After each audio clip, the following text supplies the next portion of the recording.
we're tackling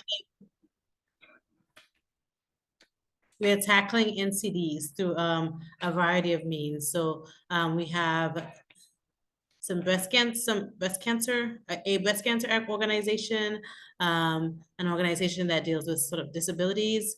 Of course, there's Lake Health, and a renal society, and so just a whole group of people that are tackling from different angles. And so if you're in the SKN area and would like to join, of course, you are welcomed. So you can reach out to me and at me or Abby after this meeting. Okay, so I am going to turn it over unless there are any preliminary questions or issues. Well, before I do that, I'll just run through quickly what we're doing today. So the agenda, I just did the welcome. We'll have an icebreaker by Katie. And then David Johnson from Let's Unpack It will be one of our featured speakers today. We'll go through a case study from the Heart and Stroke Foundation in Antigua and Barbuda. And then we'll have closing remarks and hopefully some fruitful discussion. Okay. All right. So I'm going to turn it over to Katie. And so just make sure your mics are muted, and feel free to use the chat, raise your hand. Well, they'll instruct you if you're taking questions in between. But definitely utilize the chat. Abby and I will be checking. So yeah. All right. Thank you guys. Looking forward to a great session. Hi, everyone. My name is Kati Anderson, and I work for the Global Health Advocacy Incubator. So I'm joining you from a very rainy, and I think we would all think cold compared to where you all are, day in Washington, D.C. But I'm really excited to be here with all of you to talk a little bit about why it's important from in the nonprofit sector to really think about your brand and your identity. As part of that, we'll be doing this icebreaker, a little bit about the Global Health Advocacy Incubator. We are, this is our 10th anniversary this year, and we are a global health organization that provides support to civil society organizations that work on different issues that help and policy and advocacy campaigns that help save lives. So I work on the food policy program and have been happily working for about 8 years with a lot of civil society organizations and advocacy campaigns to promote healthy food policies. So I think that, you know, when you think about brands, nonprofits and civil society organizations aren't typically the, top of mind. However, I think it's, it's really important to think about, we all have, I think we are always very focused on many times on our issues and our causes and trying to reach specific audiences to either, push for policies or to public awareness campaigns so people are aware of important health issues too. But at the end of the day, I think we should also really think about who we are as an organization and who our identity is, because we are, at the end of the day, trying to really sort of break through a lot of different causes and organizations and reach a lot of different target audiences too. We want people to really very quickly understand what we do and why our cause is important and to connect with it. So I think that's why it's very important to really think about who you are as a brand and an organization. This session is not going to, I think branding, you could talk about ad nauseum about, color schemes and fonts and identity and all of that. We're not going to really talk about that. I'm not, at least. But I really wanted us to think about from how we communicate externally, what is it that we're saying about our organization? Every organization has a different personality. Some are very, formal, some are more informal, some are very data driven, some are really more focused on, are a little bit more hard hitting. And we all know who we are as that identity. And everything that we do and communicate are the style of even like how our spokespeople do interviews in the media, all of our social media content that we're putting out there, that's all actually very tied to who we are as an organization.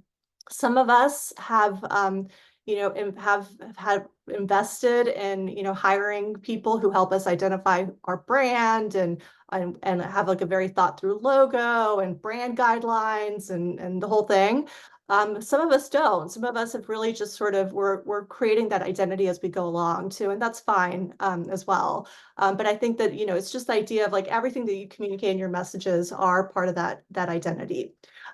So I'm going to start off a little bit here. Let me share my screen really quickly. Here, sorry. And given that it is, oops, sorry, stop share.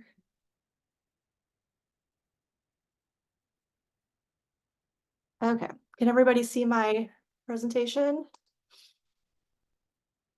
Yes, okay, great. So I was going to start off, this is kind of a hokey icebreaker, so to speak, pre-icebreaker, but I'd love to hear on a scale of an old building. They all have different, the windows give them all different expressions. How are you feeling today? So if you could just put it in the chat. You might be feeling, I don't know. So just put the number of how you're feeling today. And I can't seem to see the chat, but great. So we've got a 5, smiley face, a 9. I think that I'm feeling more like a 3. I think I'm having trouble waking up this morning. 6, 1.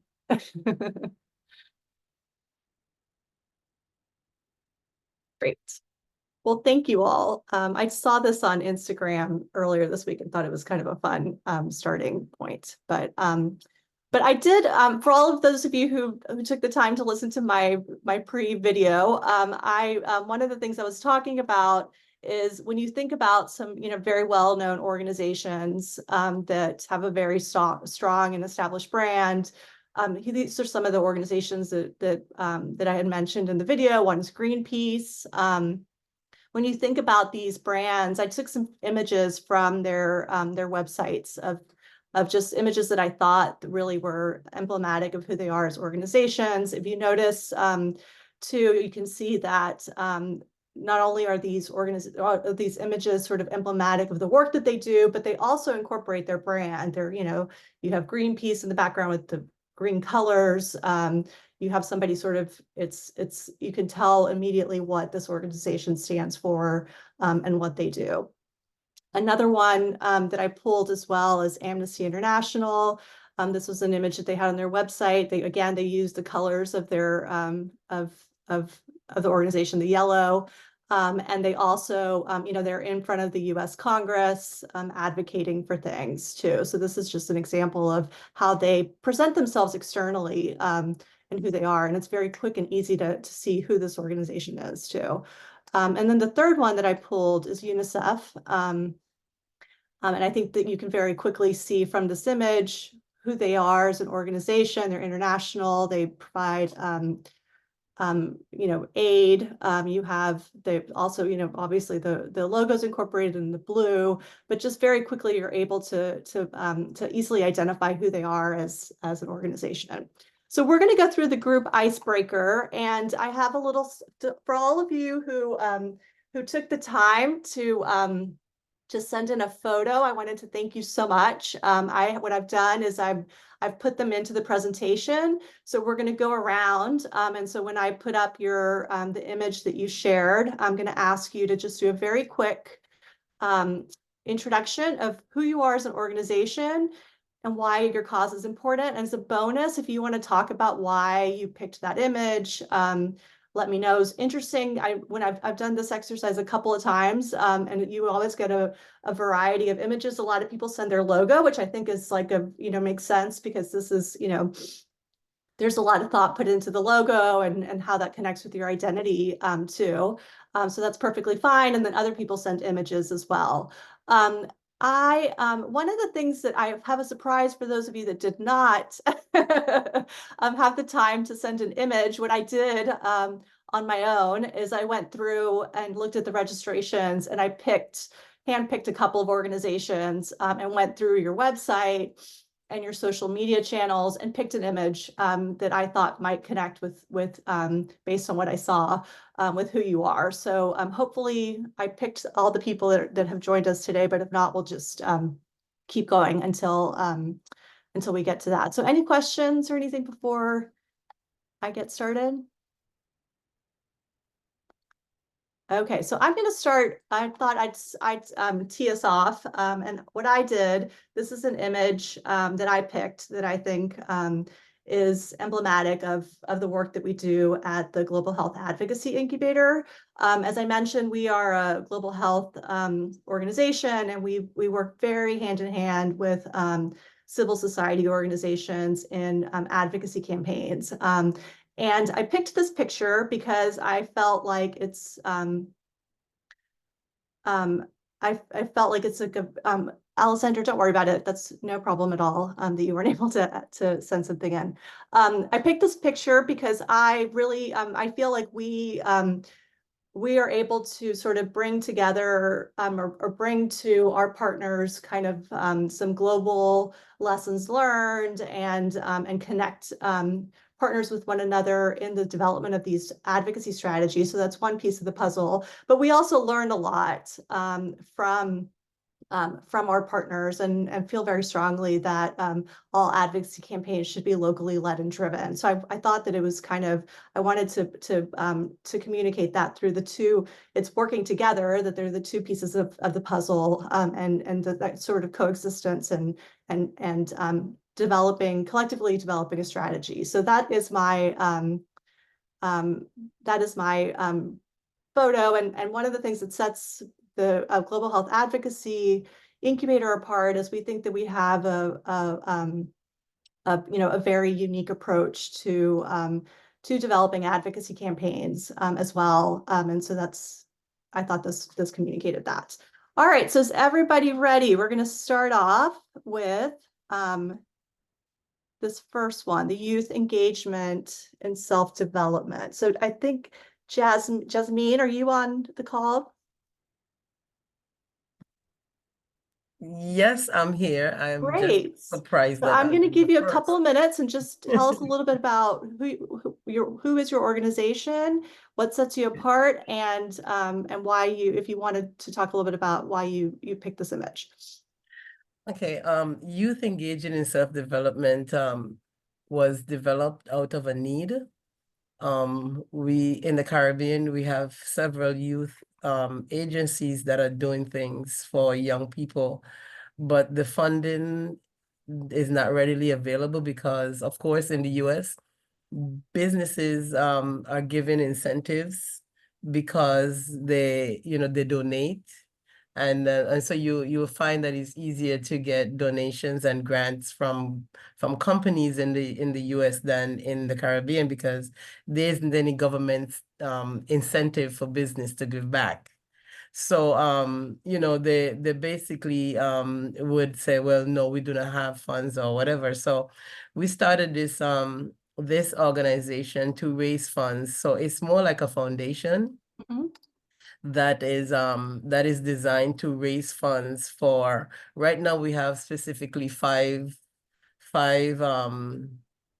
youth organizations that we support. We support number one is the emotional intelligence teen camp that going on to its third year, and that basically bringing soft skills and other holistic skills to children in the first and second year of high school. And then we have the golf program, both on St. Kitts and Nevis, as well as the boys mentorship program in Nevis. And then there's a water sports program that we support that goes on annually. And so, yes, youth engaging in self-development is just that. We just support youth. And so we came up with just yes so that it makes it easy. And yes is a very affirming, positive word. Most of us like to hear yes. And and it's important to say yes. And so It's simply because the other day when they wrote about us, it's almost like you missed the whole thing that yes was involved because it's just a little word cap, but we know that we're significant and we will be in the future. And so the pictures of the children on the side, the youth on the side really depicts what we stand for, the various activities that we want to support and we aim to, you know, be involved with. So is that okay? That's perfect. Thank you so much. And thank you for being the first person. It's always hard. So that's great. And I love the images of all of the kids taking part in different activities. I think that really communicates the soft skills piece that you were mentioning. Great. Well, I'm going to move on to the next one. So I don't see Beverly LeBlanc from Circle of Friends on the call, but is there anybody else from that organization that wants to take this one on?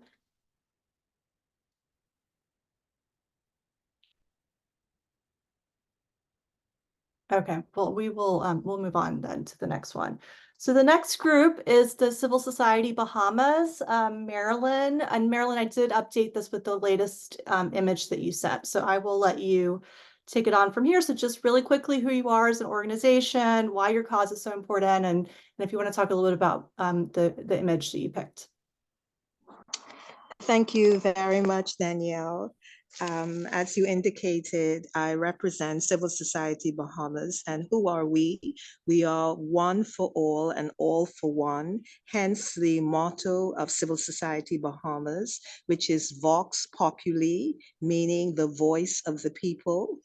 Civil Society Bahamas's genesis speaks to the innate, critically thinking, independent, progressive leadership spirit of the Bahamian people, despite slavery, colonialism, and party politics. Civil Society Bahamas also represents hope, grounded in addressing root causes as enshrined in its founding instruments, namely its memorandum and articles of association. Civil Society Bahamas's credibility as a genuine beacon of hope rests in its espoused Judeo-Christian values affirmed in its foundational documents and inspired daily by the preamble to the Bahamas's 1973 Independence Constitution, as well as in the Bahamas's national anthem. CSB, therefore, in terms of who we are, is a bridge and barometer speaking truth to power and being the change we want to see. Why is Civil Society Bahamas's cause important, or what separates civil society apart? As indicated, the essence of Civil Society Bahamas mirrors the original Greek ethos of the civil society movement to affirm the dignity of the human being and his or her right to a quality of life, irrespective of station.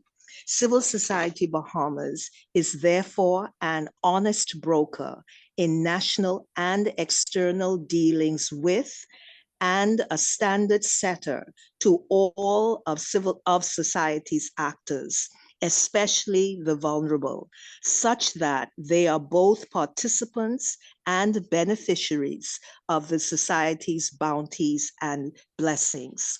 To conclude, thus, as an umbrella organization, Civil Society Bahamas can appreciate and influence for the better the forest and the trees.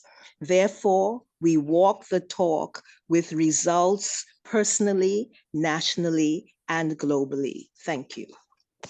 Thank you so much. And I'm really impressed that everyone is keeping it to the 3 minutes that that I mentioned. Did you want to just share quickly, you know, in a couple of seconds, why you selected these different images?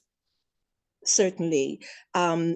First of all, it's to show the complexity of the work of Civil Society Bahamas as an umbrella organization in the Bahamas, representing from just soup kitchens right straight up through the Bahamas Christian Council, the Association of Insurance Companies, we trade unions. The only bodies that we don't represent are political parties. And so I wanted to show the complexity of those interactions for advocacy and more by the concentric circles, which indicate the main stakeholder, government, as you see there. Sorry, I was just trying to. Oh dear, I was trying to enlarge it. And I think I did something wrong. Oh, I think it's fine on our end. Oh, okay. Well, government, thank you. Government, and then you see the private sector business, and then you see the civil society sector, and then you see our logo in the middle, and then around it you see that there are the NGOs, the civil society organizations that interact with the national as well as the international system, but particularly the national system. And the pictures that radiate show the wide range, as indicated, of civil society Bahamas interaction, both with government from the highest level of the office of the Prime Minister, as you see that photograph towards the top left, to the Ministry of Foreign Affairs, with the International Labor Organization. You see the photograph where we have participated. It's the one to the top right, the first one, where some of our members participated in the ILO's decency workshop. You see also we to the bottom, to the far left, we engaged in a regional project with CPDC, the Caribbean Policy Development Center. We also, above that, closest on the right, closest to the image, to the diagram, we partnered with the Central Bank of the Bahamas with their Financial Literacy Expo. We also, as you see to the bottom, that we recognize not only our own internal stakeholders, but external stakeholders, including partnering with youth. And you will see that at the second tier to the left, where we're giving an award to an academy, a youth academy in the Bahamas. So essentially, I tried to show how civil society Bahamas deals substantively from government through the business sector, the private sector, right down to an individual dealing with just human challenges. Thank you. Thank you so much, Marilyn. I'm going to move us on. This is the Community Baboon Sanctuary Women's Conservation Group, but I don't think that, I'm kind of sad. I was very excited to hear more about this organization, but I don't think that we have, is there anybody, I don't see Jesse Young on the call, but is there anybody else from that organization that can speak to this? Okay, well, I'm going to move us on then. So the next one we have is Cradle of Life. And I don't know, Simika, are you the person who's going to present on this? Hi, good morning. Hi, Kathy. I know you don't know me in that capacity, but yes. So Cradle of Life, and I think probably if I turn on my camera, I will have a better image of what I represent. But Cradle of Life is an organization that deals with breastfeeding support and services in terms of products as well as counseling techniques. However, I have a foundation extension which came from when I was doing my clinical rotation at the major maternity hospital here in Jamaica, which is also one of the major maternity hospitals in the Caribbean. And it stemmed from my realization that a lot of mothers really do not have what they need to start out in their journey with their newborns. And it's inclusive of just simple things such as newborn clothes and diapers and items to actually store breast milk, because a lot of them have to go back to work pretty soon, either because they're contract workers and they don't have a set salary where they can take 3 months maternity leave. So things like breast milk storage bags, a breast pump, those things aren't readily available to them, and they sooner rather than later have to decide that they have to give their children a breast milk substitute, which we know, just based on our understanding of how food works with the body, is not necessarily ideal or optimal. So my organization aims, considering that from the profitable aspects of it, I tend to interact with a lot of mothers that are better off, they can afford these items, and if they can donate them, whether in cash or kind, and pass them on to a woman who is not able to afford it, that's how my organization operates. And more times than not, I donate them to the hospitals, for example, the St. Victoria Jubilee Hospital, where mothers can directly access them, or if it is that somebody gets in contact with me and I see where the need is present, I myself pass it on to them. So there's definitely a lot of room for expansion. I'm really the only person as it stands. And I would really like to be able to extend that so more people can benefit from it. Mm-hmm. That's great. And I love the use of the leaves in there too. I think that that's like a nice way to convey that sort of sorry, I can't use my words today, but to convey sort of that support and growth too. So thank you so much. All right, next one is, and I love all the support that I'm seeing too in the chat. So this is Get Into Rugby Barbados. So Jessica Durrell, I don't know if I'm pronouncing your last name correctly, but do you want to present, or is there somebody else that wants to?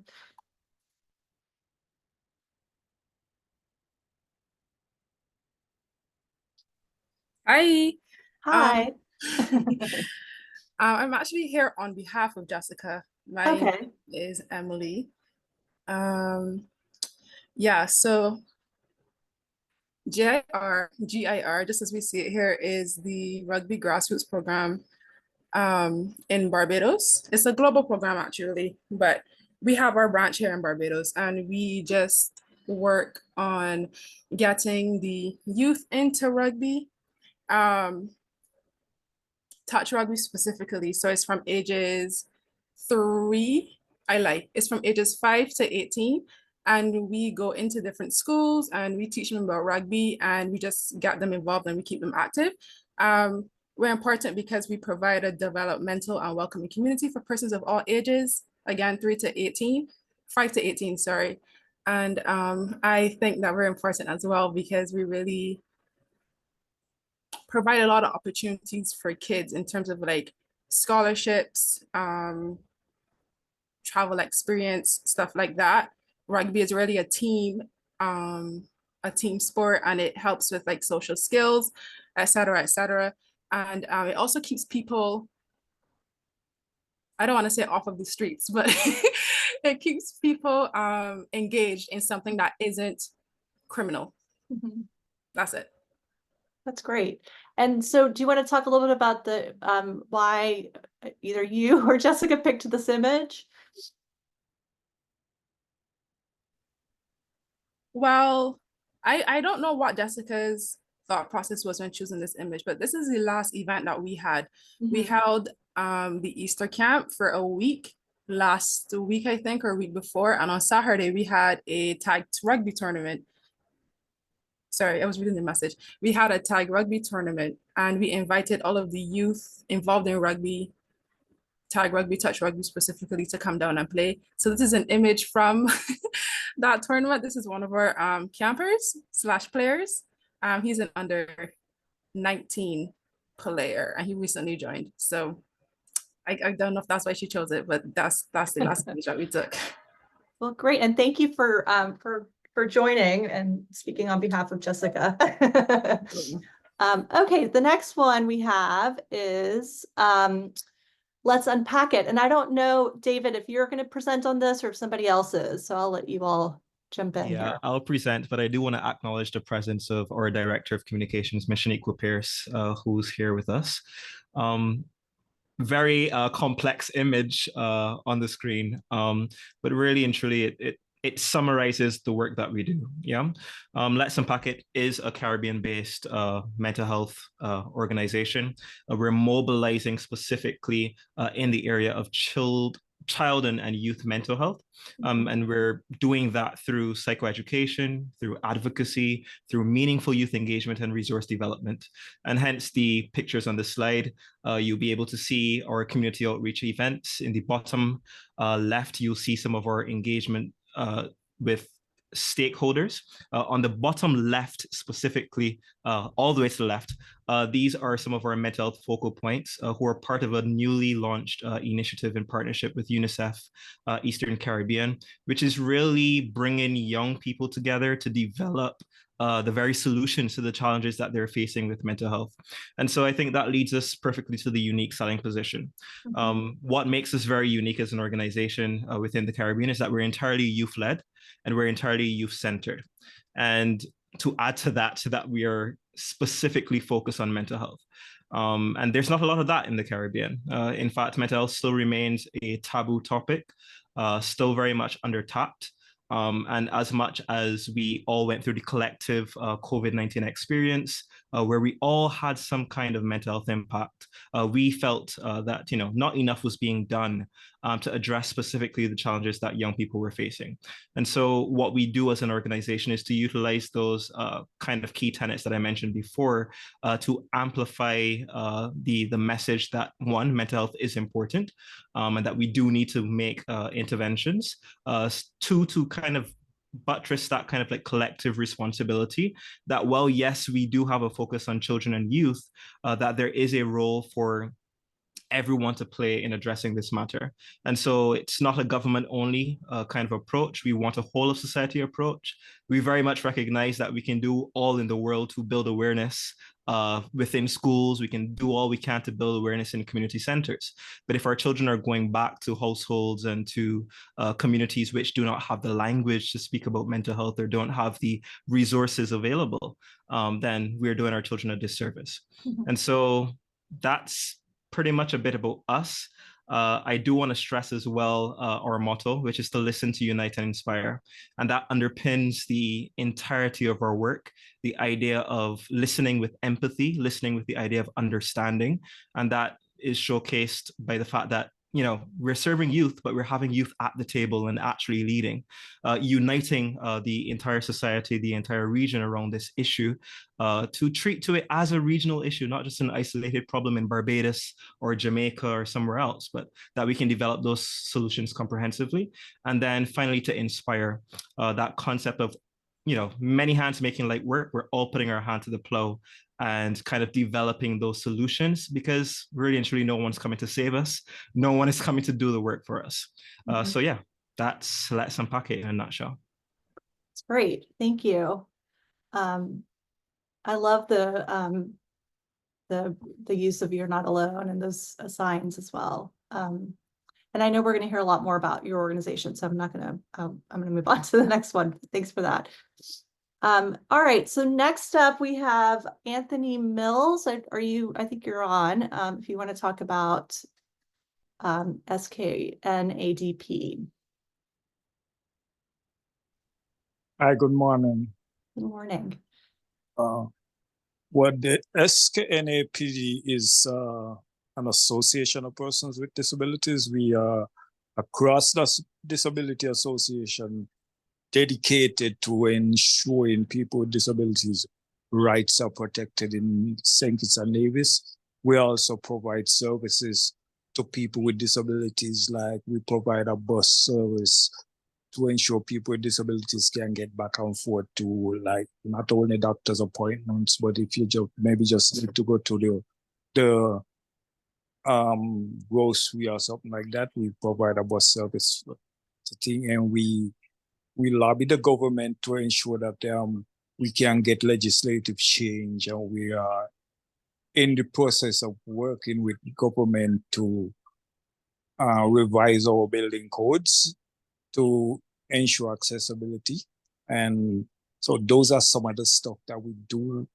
We work with a program called Step in St. Kitts and Nevis that to provide training for persons with disabilities in St. Kitts and Nevis.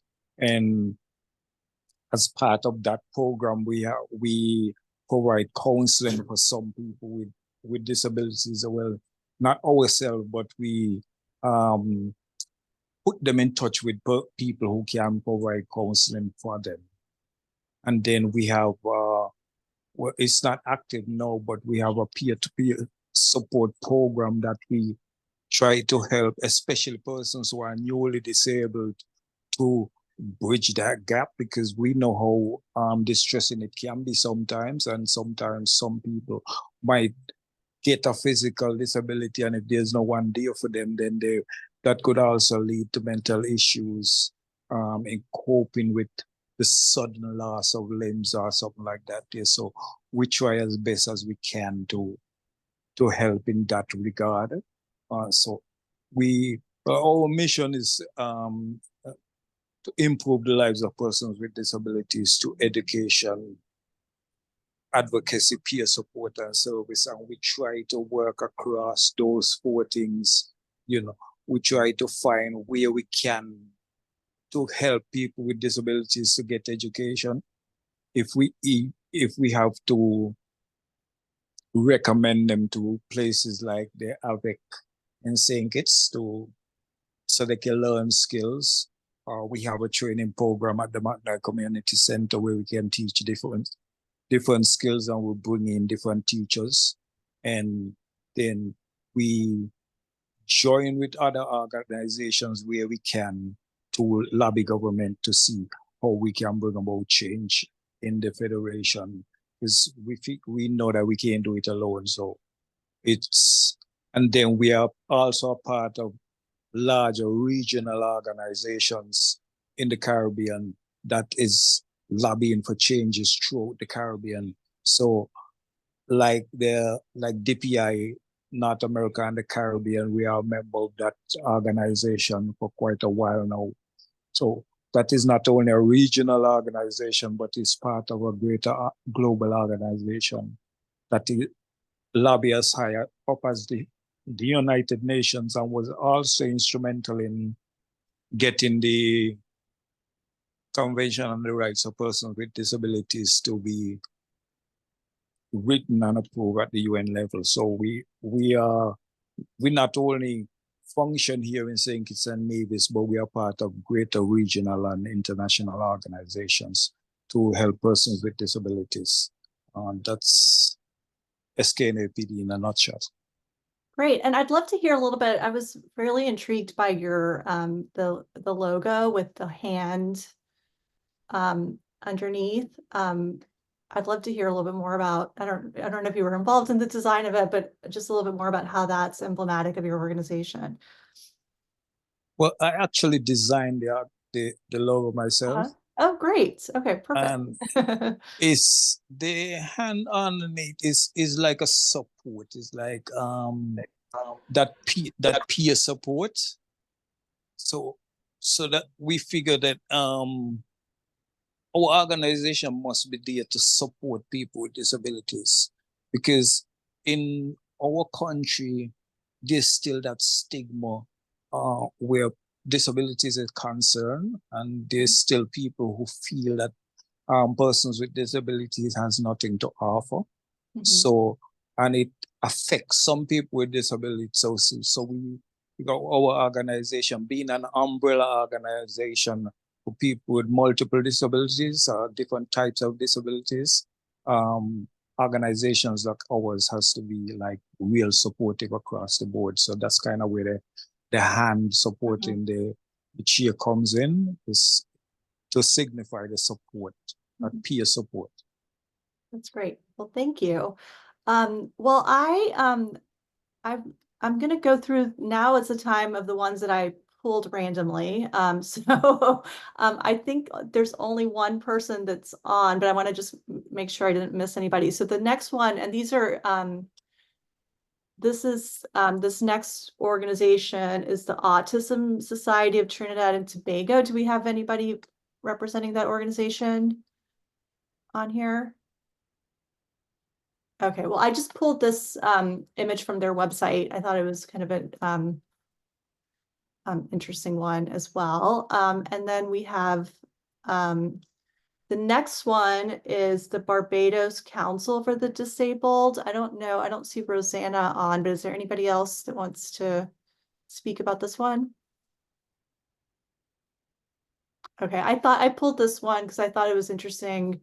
This is one of the images on the website, but I thought it was interesting. They were sort of highlighting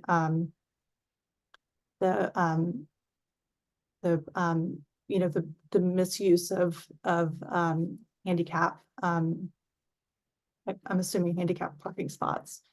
All right, so the next one, we do have somebody, the Caribbean Association of Nutritionists and Dietitians. Vanessa, I'm sorry to put you on the spot, but I wanted to, you're one of the people I pulled. So I'd love to hear a little bit. I just pulled this from your website, I think, or maybe from Facebook, but anyway. That's an old. All right. Good morning, everyone. So I'm Vanessa White-Barrow, President for the Caribbean Association of Nutritionists and Dietitians, Candy. And actually what you're looking at is an old image when we were 48 years. We're now 52 years and counting. But our logo is really that little triangle to the side. And it's pretty much, it represents the union of dietitians and nutritionists across the Caribbean region. And the focus of what unites us really is food and how it relates to the health of people across the world. So that is Candy's logo. And Candy is not just a sweet, right? We're very sweet people, and we try to, you know, unite people around something that sweetens them, which is food. Because we recognize that food is really the cornerstone of good health. Our website is evolving. The image that you have with that lettuce, I'm sure, in the center of that square. Yeah, I mean, we know that vegetables are healthy food, and usually I think the consumption of vegetables across the region is probably the lowest relative to all the food groups. But we also know that vegetables and other plant-based foods are all central to good health for a variety of reasons. They have a range of nutrients, but also they have fiber for our health. So as a group, we're very dynamic. I mean, you have practitioners largely in health facilities, both in private and public sector, but you also have a range of practitioners in academia, like myself, who are involved in research and education. And we're not talking about just nutrition education, but education generally around food,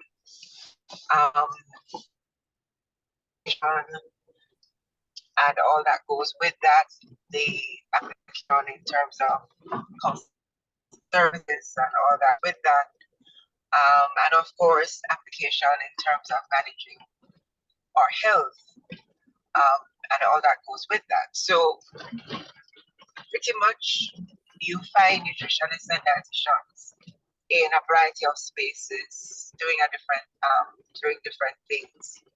I know that usually we focus a lot on health, but as practitioners, we also know that we're involved in quite a few other things outside of health.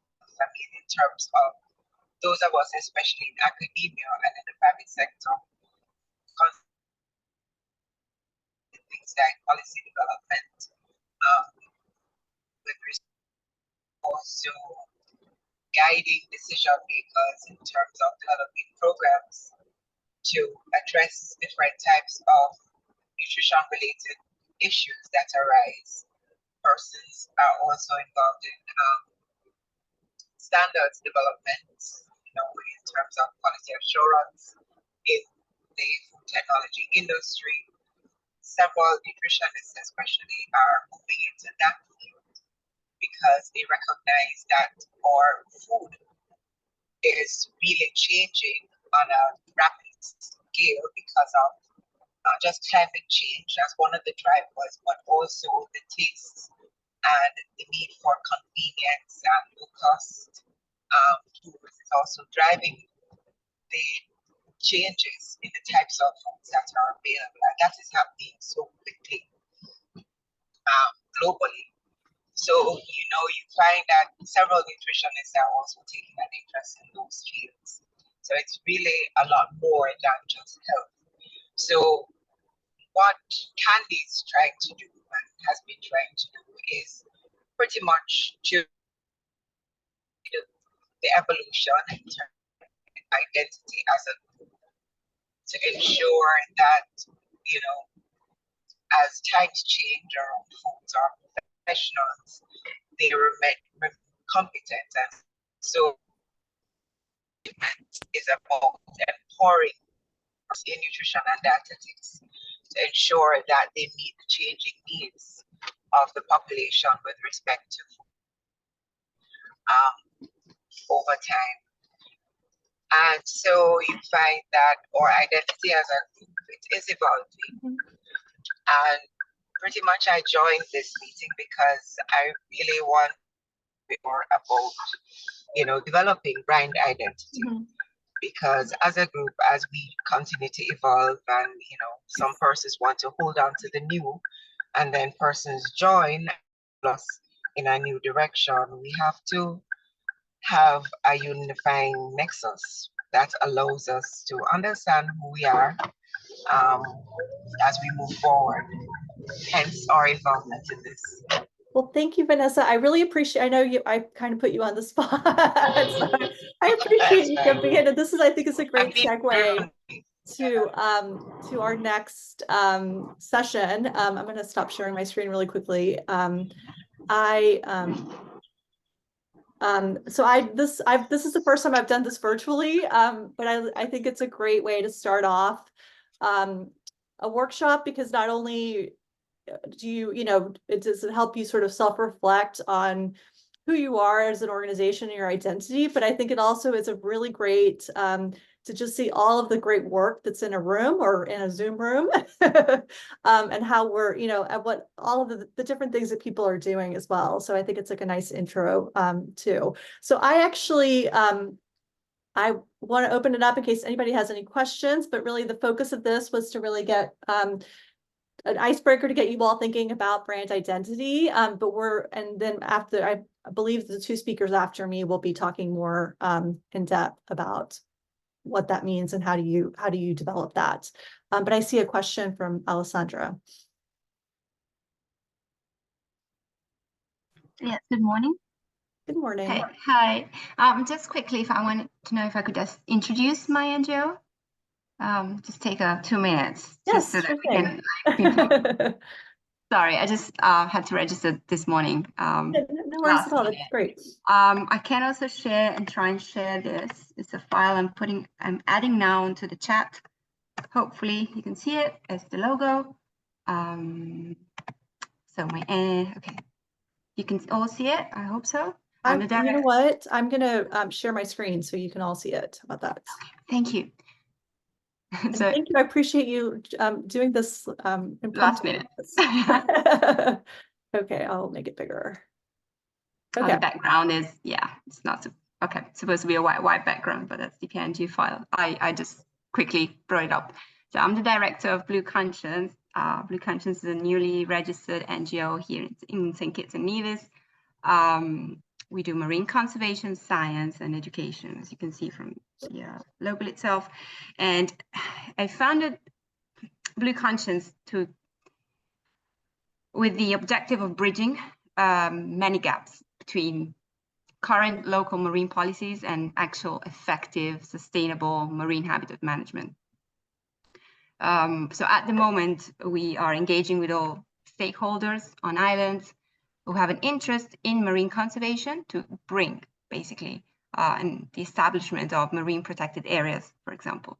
And I'm partnering with this with a major NGO who is very knowledgeable and has years of experience in this. And so we'll see how that goes. It's just the start of this.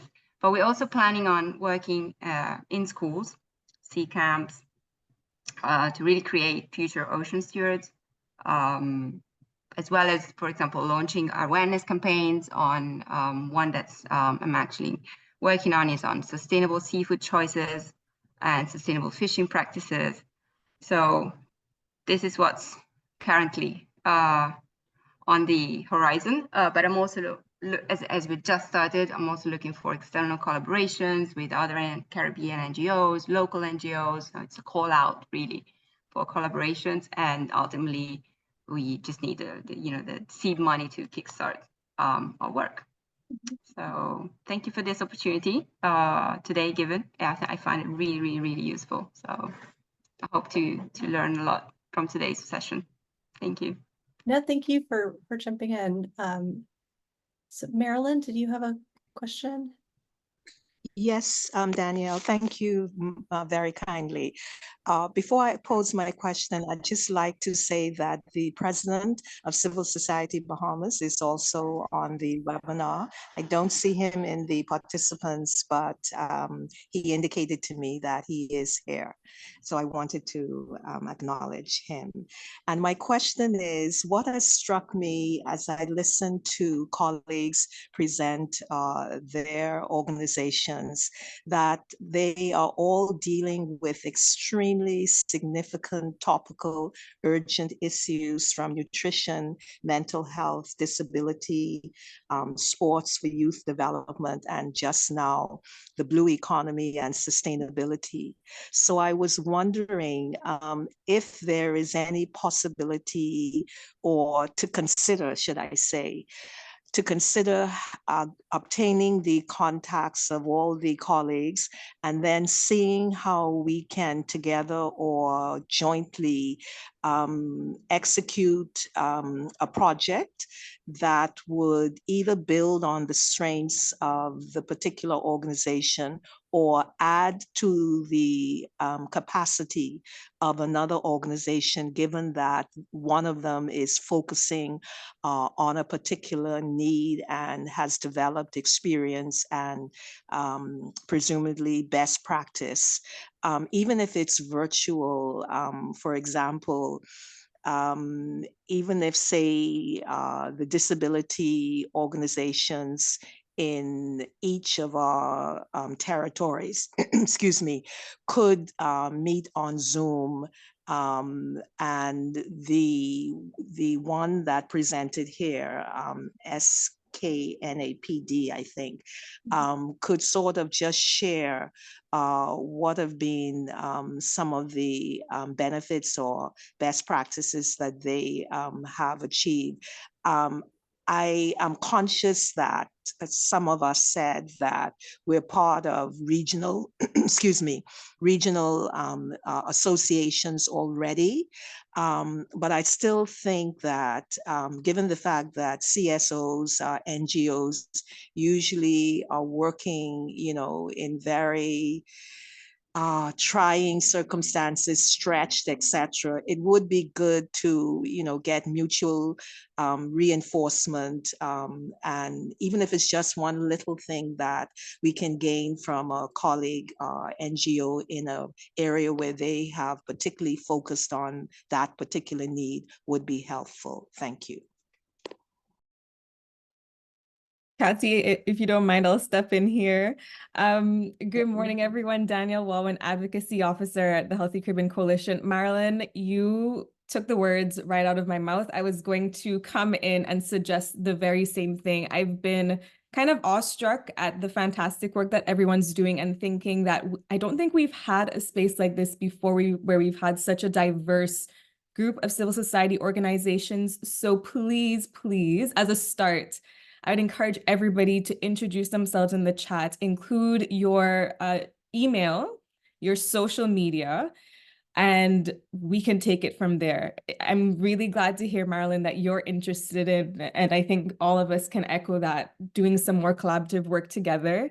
I was going to commend you, Katy, on this activity because it was such a great icebreaker in terms of getting to know each other. But at the same time, I think everyone learned about at least one organization that they didn't before. Can I see a raise of hands, a thumbs up if you learned about one other organization? Yes, yes, I thought so. So this is a really great space. Please, please, please introduce yourselves. And Abby is saying in the chat that we'd be happy to facilitate a follow-up meeting to connect persons. So we're really looking forward to next steps. Fantastic. So thanks again, Katy, and good morning again to everyone. I know we've had a couple people join on since we started. So thank you for joining our capacity building session. So led by Lake Health and Wellbeing and in collaboration with the Healthy Caribbean Coalition, we're really, really happy to have all of you here. A really great spread from across the region. And the Healthy Caribbean Coalition, in case some of you might not be familiar, which I think is true because this is the first time that we might be meeting, is a network of civil society organizations really focused on the prevention and control of non-communicable diseases. So we look at the main non-communicable diseases as well as the risk factors, and ultimately aiming and advocating for a healthier Caribbean. So if that aligns with you, again, we'd be really, really excited to work with you. And the purpose of this session is really to equip civil society organizations, NGOs from across the region with the knowledge and tools to successfully market your organization to reach your target audience with your key messages. And a lot of us, I heard, are really focused on advocacy. And one of the ways that you can successfully advocate is by having a strong brand, hence why we're really having this session. So I know we've been sitting for about an hour. So those of you who know me know that I am a physical activity advocate. So while you are typing your name in the chat, I'm just going to encourage you to stand up, stretch, shake it out a little bit as I introduce our next presenter. So the next session is going to be a very, very special one. We're going to take a deep dive into a CSO's brand development, exploring their purpose, voice, and value, and their use of storytelling and communicating with their target audience. So David Johnson, he is the president and founder of Let's Unpack It. Yes, David, stretch it out. The groundbreaking youth-led NGO centered on mental health advocacy and support. And you would have heard from him not too long ago. And from their inception, Let's Unpack It has had a strong and distinct presence, which I think those of you who know them can attest to that. And their amplification of youth voices and storytelling has been particularly captivating. David, president of Let's Unpack It, over to you. Thanks so much, Danielle. Good morning again, everyone. I just want to echo the sentiments that I'm really happy that we're all gathered here, definitely from diverse backgrounds, diverse areas of expertise and influence. I think I really would want to push the idea of collaboration and the idea that, you know, we can all learn from each other and try to connect and build on all the skills that we're hoping you will learn today. And so my presentation today, developing your brand and telling your story. I really hope that you'll find this helpful. And I think there's definitely lessons to be learned across the board. And so on the next slide, I want you to contemplate what comes to mind when you hear branding. Maybe think of 3 organizations that are doing branding well. And I wonder, as you think about those organizations, how many of them are NGOs? Or did you only think about brands in the sense of business, in the sense of corporate, in the sense of government even? And then I'd want you to also think about, what do you think is branding? Is it just simply the art of making a logo? Is it simply the way that you show up in a meeting? Is it your email? What is it?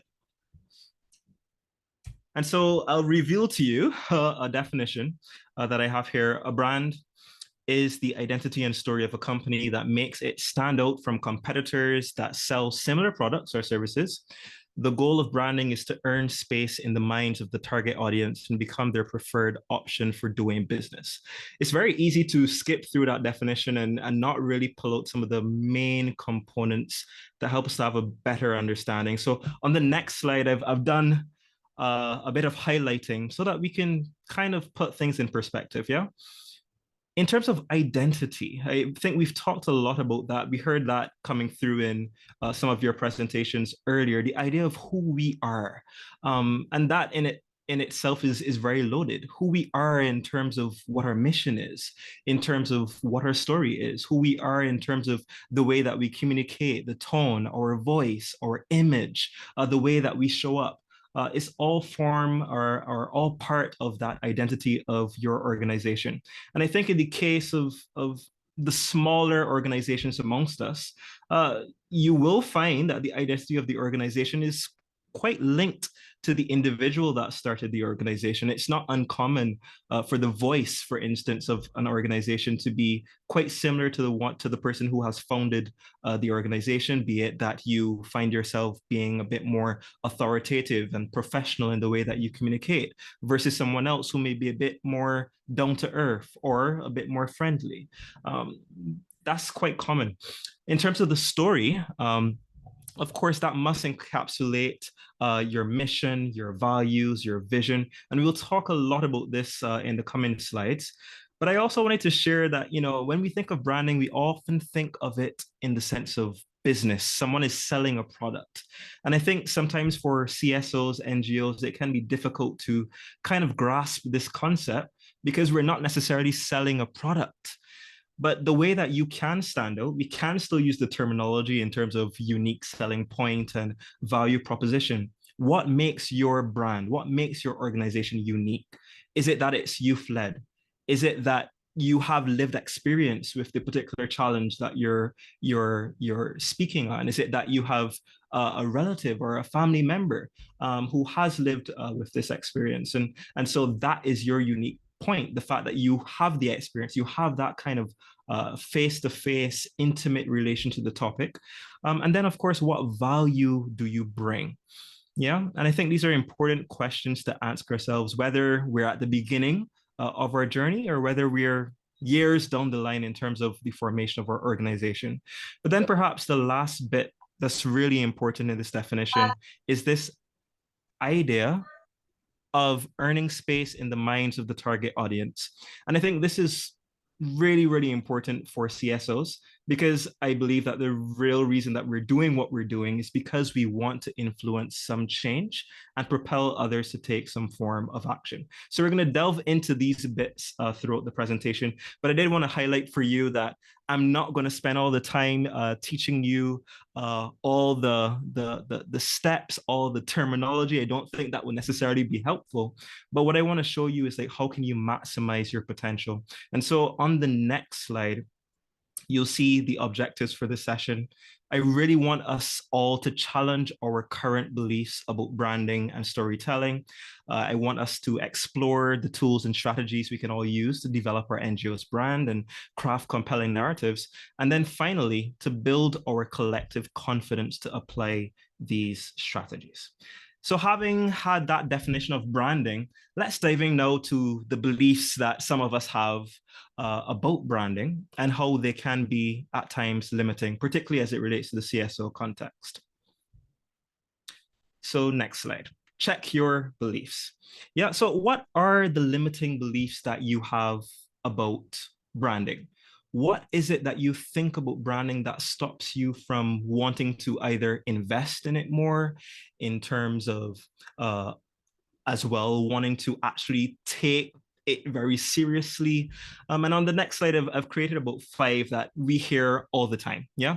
Number 1 is that on the whole, it's too complex, it's cumbersome, and I quite frankly don't have the time or the capacity to deal with it. And this is quite common because, as was mentioned before, CSOs are quite busy in the Caribbean region. that, or we're under-resourced, we're under-tapped, we're under-supported, we don't have the personnel, and we may lack the expertise. And so one of the things I want to challenge you on today is whether or not we cannot implement some kind of schematic, some kind of strategy to help us to tackle branding, maybe not in as complicated a way as the big business does, but in a way that helps us to strategize wherever we're at. So we'll get back to that in a second. The second one is that it is ridiculously expensive. We hear this all the time. And I'll also challenge that belief in this presentation, because I am a big fan of, just using what you have at your disposal. So if you're finding yourself as an organization, you really don't have the budget to invest in all the fancy tech and so on, use what's at your disposal. You have email, which is free. You have social media, which is free. And if, of course, you already have a phone and a laptop, then there's a lot that you can do online that doesn't cost much or, will not break the bank. Yeah. And then, of course, we also hear, I'm just a small NGO. Yeah. And I'm going to tackle this specifically, so I'll leave that for a second. But the fourth is that I can get by without it. Leave it to the big shot. So there's this perception, I think, of branding, particularly in the CSO space, that, that's just not for me. I, don't have the expertise, or I don't really think it's going to help. So just leave it to the people who can afford it, and I'll just do my own thing in my own corner. But one must question, if your competitors, your opposition, so if you're in the health space, I'm talking specifically about the fast food restaurants, I'm talking specifically about vaping and smoking and those persons who would advertise that kind of content. If they are buying up or getting the buy-in from the very target audience that you're trying to interact with, and they're doing all they can as well to create some level of change, which of course from our lens would be, some kind of devastating kind of change, one that harms a person's health, then you must be in a position to contend with that. But I think further to that when we establish ourselves as NGOs and we establish ourselves as voices of the people and champions of the cause, then we actually have a responsibility to do all we can to amplify that cause. And so I would again invite us to challenge that belief that, maybe I don't need to do this and I'll just leave it to the other people who can afford it. Yeah. But perhaps the last one, which I think is quite common because, Caribbean people, there are two things that we don't like to do. We don't like to beg. And number two, we don't necessarily like to boast. Right. And so I think for some people, there's a challenge around the idea of putting ourselves out there or putting our cause out there for fear that, we attract unwanted attention, or that we, invite a position on the matter that we're just trying to push ourselves forward and be in the spotlight. But again, I challenge us on that belief for the simple fact that if you don't amplify and showcase your work, how will anyone ever want to be a part of it? How will anyone ever know what you're doing and be interested in collaborating and funding and supporting that work? Yeah, just a couple of things to think about. But I really want to delve into number 3 on the next couple of slides, which is the idea of this kind of, I'm just a small NGO and, I have this very small view of myself. And I really want to narrow in here on these solutions, the idea of recognizing your value and your role. And of course, we can go through this list of solutions, but I figured you'd probably like to read that on your own later. But let's focus on point number 3. So next slide, this idea of the small view of self and purpose. And I think this is something that we really struggle with in terms of the CSO space within the Caribbean region, by dint of our size, by dint of, not having the access to funding and not having the access to the expertise and the human resources even to amplify and to accelerate our causes. And I think in some ways there is a prevailing narrative about the work that NGOs and CSOs do. And to some extent, as founders, as members of organizations, we can internalize those views And I think that that can perhaps be one of the biggest momentum crushers for early starting NGOs and even NGOs who are well advanced. And these perceptions are around the idea that, we're just small actors, meaning that, we don't bring anything to the table, or that, we're just in our own corner speaking about something and we're not really going to generate any change. And I think that if we think of ourselves in that way, then we limit the potential for growth. We limit the potential for impact and for reach. Then there's the idea that, we're not doing much, so you'll hear that, oh, well, there's this NGO and they've been saying the same thing for the last 5 years. But is the art of repetition not important to advocacy? Is shifting that story or that narrative a little bit to kind of like target the particular context politically and otherwise not important? Is it not important that there is someone standing in the breach to actually do this work? Yeah. And then, of course, there are narratives around the idea of NGOs always begging. They're always asking for something. They're always asking for funding. They're always, looking after the next donor and the next grant. And sometimes people don't really connect that aspect of fundraising with the actual implementation of the work. It's very easy to grasp the idea of business needs to make revenue in order to pay its staff, in order to get a profit and pay its shareholders and even reinvest in itself and amplify its work. But somehow for us in the Caribbean, we don't necessarily appreciate that context in the sense of the work of the CSO. And so I get how this can be very discouraging and how that causes us to have a very small view of ourselves and our purpose. But I think that if we are going to amplify our causes and get very serious about branding and storytelling and really just enhancing our capacity to deliver as NGOs, then we really need to get over this syndrome. We really need to get over this idea that we are small people who can't really enact the change that we're actually going about. So if we can't convince ourselves of that, then of course we can't convince our audience of that. And so right now I want to challenge you on this. 3 things: to know and be confident in your role and value. Secondly, to recall your core values and the purpose and the why you first started your NGO. And these 2 things in particular are going to be the grounding factors to help you move through those moments where you're feeling discouraged and those moments where you're feeling, well, maybe I'm not reaching my full potential. But then finally, I want to remind you of how change happens, how exactly it works as an additional motivation for you. So let's go on to the next slide and tackle this a bit more. This idea of knowing and being confident in your role. Number 1 is that as an NGO, you're a vital link or a mediator between the citizens and authorities or policymakers. And I think we fundamentally know this, but it's really important that we reiterate that to ourselves as often as possible, that we're literally standing in the breach, advocating for the cause of citizens. We're the voice of reason and accountability. We're the champions of rights. And in several cases, we're offering essential services for people who are either vulnerable or somehow disadvantaged. And so it's really important that you remember in terms of being a founder, being a leader, being an advocate, that the work that you do within the CSO can fall into several categories. And across the spectrum here, even within this call, the idea of advocacy, awareness, consultation, monitoring of policies, these are very big concepts and they're a big deal.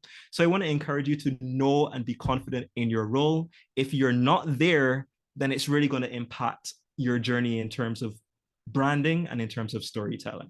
Now, on the next slide, I really want to show you this concept of how change happens and how your values are pivotal to that. What is our core objective as a CSO? It's not just to post on social media.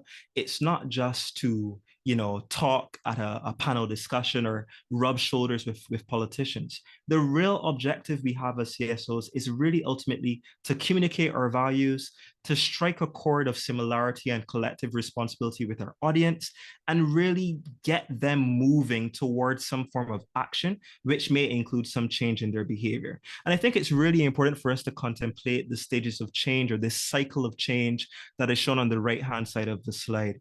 The fact that your audience is in some phase or cycling through one of these phases. And it's really important that when you develop content, when you develop material, be it publications, be it resources, be it a podcast, that you contemplate, where is your audience? Are they actually aware of the issue? Or are they completely unaware? Are they in that pre-contemplation stage? Are they feeling motivated? Are they preparing to take action? Are they already taking action, but you want to fine tune that? Or are they really demotivated and in that kind of relapse phase where they've tried all they can, they've gone to the events, they've done the beach cleanups, but they're still feeling very disheartened about the work at hand? This is very important. One, in terms of grounding yourself and identifying these values and what is the level of impact that you want to have.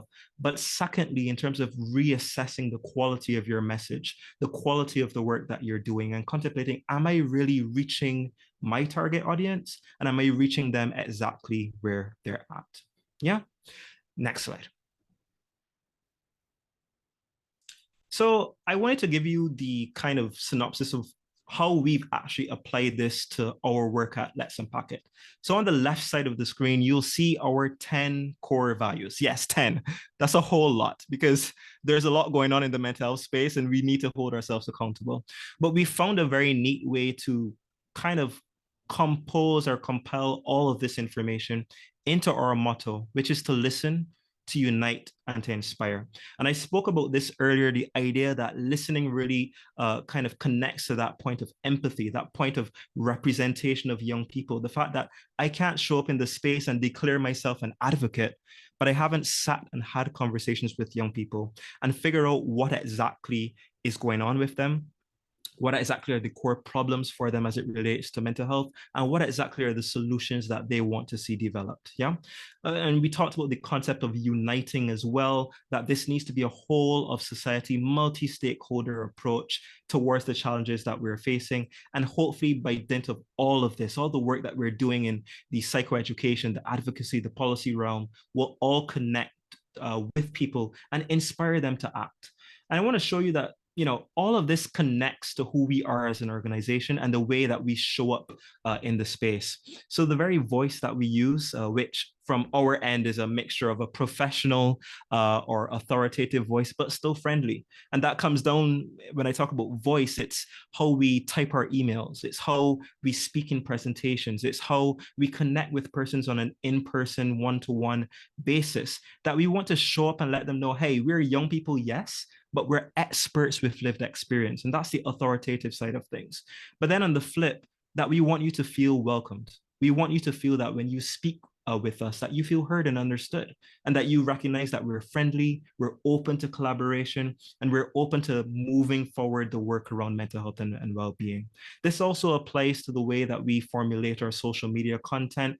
Even the captions that we use always circle back to some kind of core value. So it's not just about Javier went to attend the Dance for Life activity, but it's LUI showed up in the space at this Dance for Life event, and we were there educating young people. And while we were there, we were able to listen to some of their concerns and kind of understand in a deeper way what are the actual challenges that they're facing and how can we incorporate that better into our work.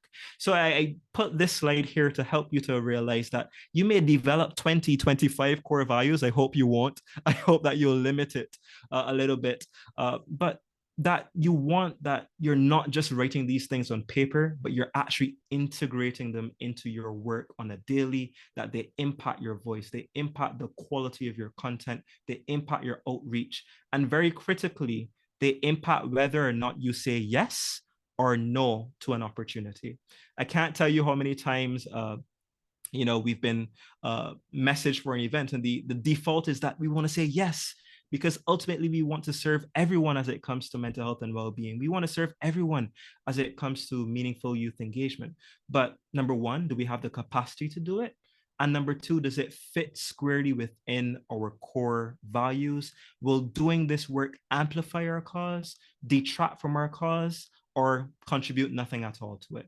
Very critical to consider. So then on the next slide, I figured that, when we think of branding, it can be very complex and cumbersome, as we highlighted earlier. And I figured that I wanted to give you some kind of schematic that is easy to remember, that is simple for you to apply, and will take you from wherever you're at now a little bit further to expand on the work that you're already doing. So branding, how do we do that? So I'm introducing you now to this kind of algorithm that I've developed on the next slide, which is called Who Are 5 Squared You? Who are you, right? And I think that's pretty simple to remember, because when we're thinking of branding, when we're thinking of storytelling, it's really about sharing with others who you are. But I've broken this down on the next slide for you to make it easier to follow in a step-by-step process. So when you look at this, I want you to consider 2 things first. The who, meaning identifying your target audience. So who are they? Where are they at? You know, what are the demographics? Are you forming an organization which targets young people specifically? Are you forming an organization which you know, deals with young people across several age groups? Are you dealing with health generically? Are you dealing specifically with the component of health? That's very important to know. But it's also important to recognize what are the pain points of the target audience, because recognizing what it is that stresses them out, what it is that concerns them, what is their current view, what is their value system, this is going to make it quite simple then for you to tell a convincing story that hits home, that hits the heart, and amplifies your cause. But then also consider, where are they in that change cycle that I talked about? Are they aware of the issue? Are they not aware of the issue? Are they somewhat aware? And then consider, what is it that you want from them? Is it membership? Is it that you want them to donate to your cause? Do you want them to subscribe to your mailing list? Do you want them to tell a friend to tell a friend? Or is it simply that you want them to view your content? It's very important to assess this on a regular basis as well, because it shifts. In the very first year of Let's Unpack It, we were very focused on brand awareness. We wanted people to know that once and for all, there's an organization here that is going to work for you, and we want you to get involved. But where we're at right now is that we want people to get involved in the sense of helping us to develop the resources. We want them to get involved in terms of becoming members and partnering with us and getting involved in collaboration. So you see that from year 1 to year 4, things can change. So it's really important that in terms of branding, we also reevaluate this on a regular basis. In terms of the you on this slide, it literally is you, the CSO, the founder, the individual, the member. What are your values? What is it that you stand for? What is the core mission and the vision of the organization that you represent? What is your story? And then, of course, what is your request of those who you're speaking to and who you're sharing your key message with? And for those of you who are paying attention, you're saying, well, hey, what does the big yellow thing in the middle mean? Well, I'll answer that on the next slide then, which is that there are 5 R's, right? Which are essentially the link between the who and the you. What is the link between the audience and your organization? And I've put it here in 5 R's, and I'll give you the bit of homework to read this in your own time. But it's essentially, you want to start by doing that research. Have a fundamental understanding of what is the problem. Who are the existing actors within the space that I'm operating? Is there another CSO out there?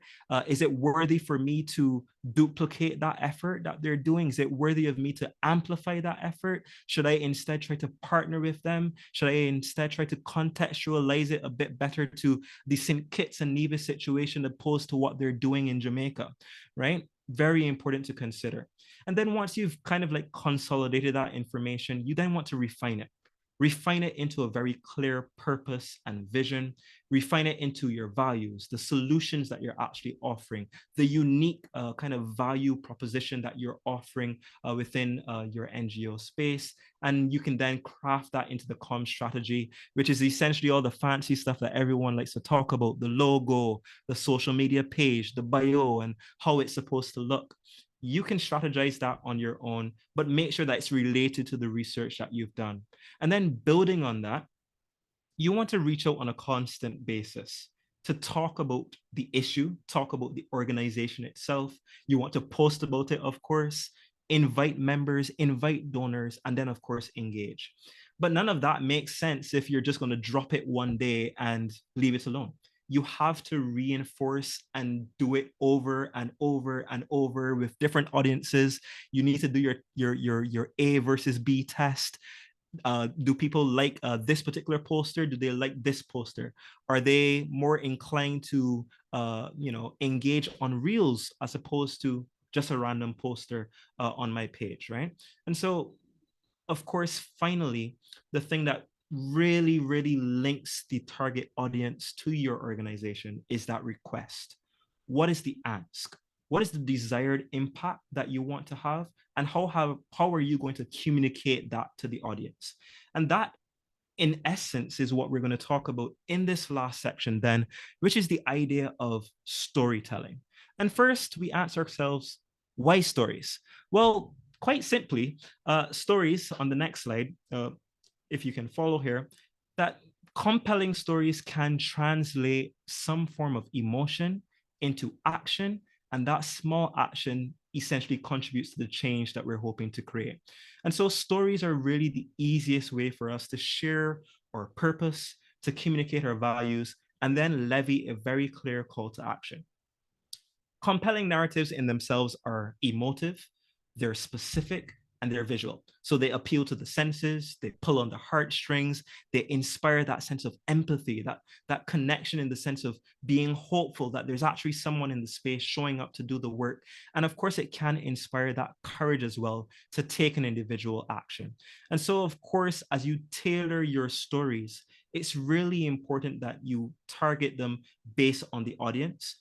What is it that they're more inclined to buy into? What is it that they're willing to contribute to? And so it must include, like we learned in school, everyone, that well-described setting. Paint a picture that makes that individual put themselves in your shoes, that they recognize the challenge and the crisis that you saw. They recognize and they feel that sense of curiosity that you had about how do we actually address this issue? And then you want to identify who's the hero in this story, who's the protagonist in this story, and what is the inspiring outcome that we're hoping to achieve. Yeah. And how we can accomplish this on the next slide is really to kind of pay attention to what people want. Ultimately, they want to feel heard, they want to feel seen, they want to feel understood. And of course, they themselves want to be the protagonist in the story. So what you need to offer them as a CSO is that kind of mechanism to translate these intentions, which, by the way, are your values, your shared values, into concrete action. And if you can't offer a service, if you can't offer a product, at least you can offer inspiration to act. Yeah. And so on the next slide, I just really want to wrap up by showing you the 4 stories that you need to be telling all the time. There are only 4. It's the story of you, which is in essence, why did you come into this work? What was the fundamental action, the fundamental event that caused you to take up leadership and position in terms of serving others and the purpose of your organization? You want to connect that then to them. What are their pain points and concerns? How are those then relevant to the cause? Yeah, and this is how we build this whole concept of community, this idea that what matters to you also matters to me. And this forges well into the story of us, the idea that we have shared values and experiences, and the idea that if we take collective action and responsibility, then we can create a fundamental change, whether it relates to the rights of persons who are living with disabilities, whether it relates to mental health, whether it relates to healthy eating, to diet and to nutrition, and to all the other issues that we're all here to represent. And so I close on the following slide, which is the idea that practically telling your story is really about reintroducing the organization to your audience. Is really about addressing the why, the purpose. It's really about linking that content, those publications, those interviews, even if you write a foreword in a book, relate it back to that brand story, relate it back to those core values. And of course, please actively share your work, whether it's by word of mouth, whether it's by use of social media. And of course, I think one thing that we've done really well at Let's Unpack It that causes us to stand apart and to maintain that sense of authority in the space is the idea that we have centralized our work on people. The people in terms of our team, the people in terms of those that we serve, and the people who have the potential to create the change. And I put a small plug at the end of it to tell you that everything that's outlined on this slide is absolutely free. Yeah. So I'll wrap up there and I'll invite you to answer any kind of questions and I'd be free to answer those. And of course, I must, if I'm talking about branding, give a plug to everyone to please follow us on all socials at Let's Unpack It Co. And of course, if you'd like to learn more about our organization, feel free to visit us at www.letsunpackitco.com. Back to you, Danielle. Now, I did say that this was going to be a special presentation. David, that was fantastic. You're seeing the comments in the chat. I think a big thing, especially for all of us on the call, is that everything that you mentioned is practical. We can all leave today, have some constructive conversations with our team and implement some of the things that you mentioned. Truly fantastic. I don't want to take up too much time talking because everything in that presentation was really incredibly useful, but I'm going to open up the floor at this point for any specific questions that you might have for David. Feel free to raise your hand or you can place them in the chat. Bernard, do you have a question? Yes. Go right ahead. Okay, how do you know, what should you do when you are doing exactly what you are presenting, but realizing that it's not being accepted based on what you're saying? Because we do know that advocating for any particular groups come with telling stories and sharing, as a real of people. But sometimes it can seem to be offensive by those who do not want to hear you tell those stories. What should you do in these instances? Excellent question, Bernard. And I want to answer it in two sections. First, let's deal with the idea of sending out a message and it not being accepted, it not being received, or it's not being engaged as well as you want it to be. I think that is a cue, at least from my lens, and I think this is more of a solutions-based oriented approach. I think you can either sit there and get very frustrated and you get yourself very down and be like, oh, I'm not doing well, I'm struggling, or you take the advantage of the situation and go back to the audience. If you're putting a message out there and it's not being received well, it means that there is some barrier to that level of communication. There's some barrier preventing you from reaching your audience. And I think a really good thing to do in that kind of situation is to listen. Yeah.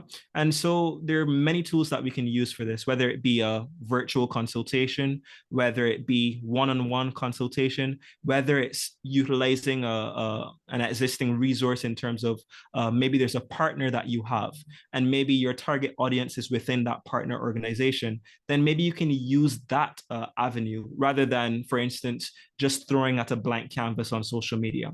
And I think when we have a more intimate understanding of who our audience is, why didn't this message actually resonate with you? What are your kind of like hesitations around engaging in this discussion? I think that gives us so much information in terms of how can we go back to the drawing board and amplify that cause. But I also want to remind you that every interaction that you have with your audience, whether it is positive, neutral, or horrible, is a touch point, is something that you can take back to the board and include in terms of your work and in terms of the way that you strategize around communication. But I think the second point that I want to address is the point of offense. And I think as organizations, as CSOs, we need to be very clear about our SWOT analysis. And within that SWOT analysis, the strengths, the weaknesses, the opportunities, and the threats, we need to assess who are these stakeholders out there? Who are the ones who are going to be for us, and who are the ones who are really not going to enter in? And so for us at Let's Unpack It, we're youth-led, we're youth-focused, okay? One of the challenges that we have very often is, how do we get people who are older and who grew up in a time where they didn't have the mental health terminology, how do we get them to embrace mental health and well-being? And how do we get them involved in the conversation? How do we also enter into a conversation with members of faith-based organizations who may be of the persuasion that mental health is akin to demon possession, or mental illness is akin to some kind of thing that has nothing to do with faith, or that the concept of faith being able to overpower what is actually an illness or a pathology, right? This is the way that we've tried to deal with this, and to deal with times where we got pushback, is again, to listen. Take the time to sit down with the persons who are opposing you. Understand fundamentally what is their argument. Understand fundamentally what is it that they don't understand, what is the disconnect, and find a way to tune your message now to win them over. And if you can't win them over, at least get the heat off, okay? But I'm happy to expand on that if that didn't clarify fully for you, Bernard. Excellent. Thanks, David. And we'll take 2 more questions, and then Alessandra will take your question after Samita's done her presentation as well. Samika, over to you. Hi, good morning, everyone. As usual, excellent presentation, David. I'm always in awe at how you speak so eloquently and quite, I mean, in a tone, because when I get passionate, I have to speak very fast and get all excited. But excellent presentation. I always say, give me hope for my son in the future with where the world is today. In any event, I have, with relation to the slide that you mentioned about identifying the stage at which your target audience is, I can accept the fact that there will never be a point in time when all of your audience is at the same stage. So how do you go about speaking to your audience at the different stages that they're at, given the platforms that you utilize? That's my first question. And then the second question that I have is, I'm in the process of establishing the core values of my organization. How do you go about doing that? Because if you do a simple Google search, like, there are no set core values. How do you define what core values are, and how do you find what core values match your organization? And then the last thing I have is a comment. The point that sat home for me was when you said everything has to meet back to your core values, because then you will decide if it's going to add to, detract, or do nothing at all for your cause. And that really hits home for me, because that is the point that makes sense. So if you can answer those questions for me, I'd appreciate it. Thank you. Certainly. Thanks so much for the positive feedback, Samika. I definitely appreciate that last intervention. I think that's the crux, and I think that is actually the take-home message. If that's everything if that's what everyone takes away from it, I'd be very happy. Yeah. So let's start with the last question, which is the idea of those core values. So I think I wouldn't necessarily do a Google search for this, right? I think this is really about sitting with yourself and asking yourself from a personal perspective, what are your core values? A really good exercise that I recently did with a coach around this is to kind of consider, what are the things that you enjoy doing? Yeah. And then on the opposite side, think about the things that you do not enjoy doing. Yeah. And then in between those two things, kind of consider, what are the values that at play here? For instance, I'll give you the example of, I enjoy hiking. The reason I enjoy hiking is because it brings me peace. That's a value for me personally. But apart from that, it gives me clarity. And clarity is something that I enjoy, because when I have clarity, I feel that I can deliver at my maximum potential. For me, that's a personal core value. Yeah, that idea of clarity. But beyond that, you may have ideas of core values as well as it relates to the negative things. So for me, I don't necessarily enjoy running. I don't enjoy running because it doesn't bring me joy. Joy is one of my core values, right? So, or for instance, you can also add to that when I run, I don't feel like I'm at peace. there's a disturbance to my comfort, right? So comfort is one of your core values.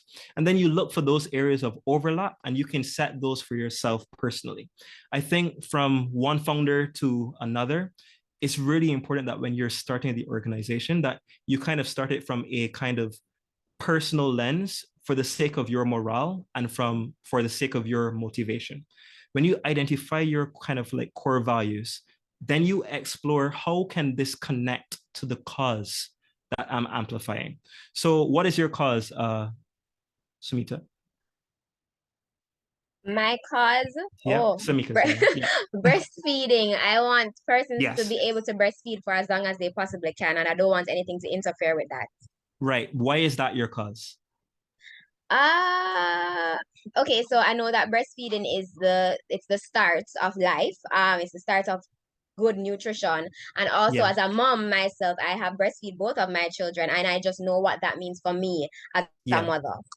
Yeah, exactly. Right. So I think I can already start to see here that idea of lived experience is there for you. The idea of wanting to give that kind of nurturing and care to infants and toddlers as they grow, that is central there to what you're saying. So you've actually kind of gone through the whole process there in that reflection, because you said to me, you're a mom.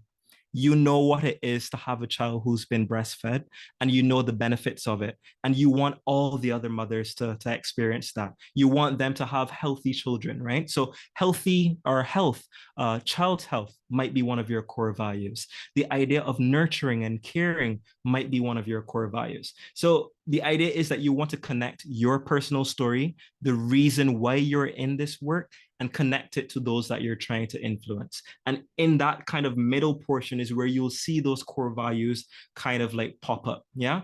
You probably won't get the refined version right away, but if you start to document what are the key pillars in there for you, you'll get there eventually. Yeah.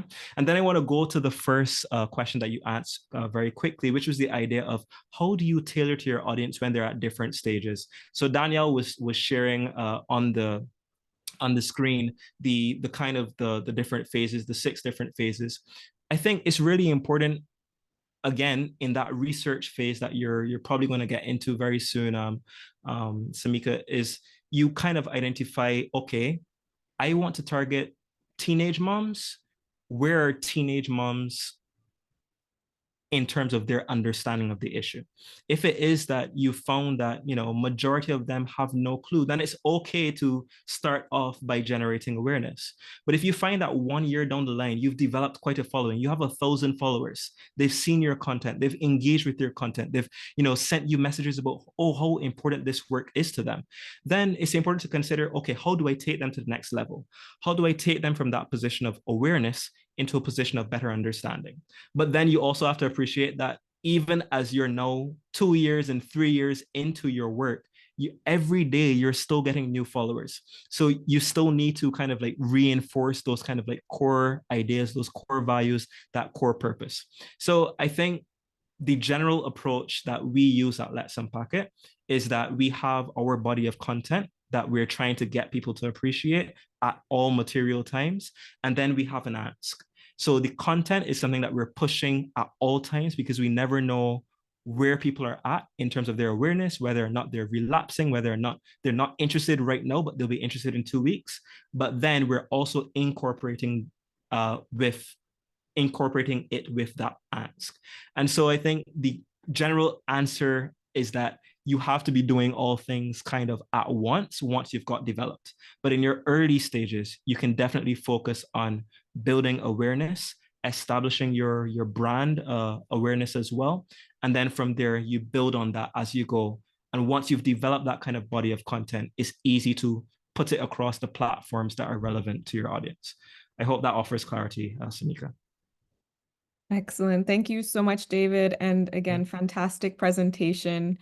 We're really grateful to have had you. I know it was a busy week for you, so thank you for making the time to be with us. And so Jasmine, we are going to come to you right after our next presentation. So folks, it is my pleasure at this point to welcome Sumita Baluja. She is the co-founder and vice president of the Heart and Stroke Foundation of Antigua and Barbuda. We know that there's so many tools, we heard some from David, that we can use to strengthen our brand identity. And sometimes we have to tap into our creative side. And so the Heart and Stroke Foundation has a creative element to their brand identity, and we're really happy to hear from Sumita. Sumita, thank you so much for coming, and I'm turning it over to you.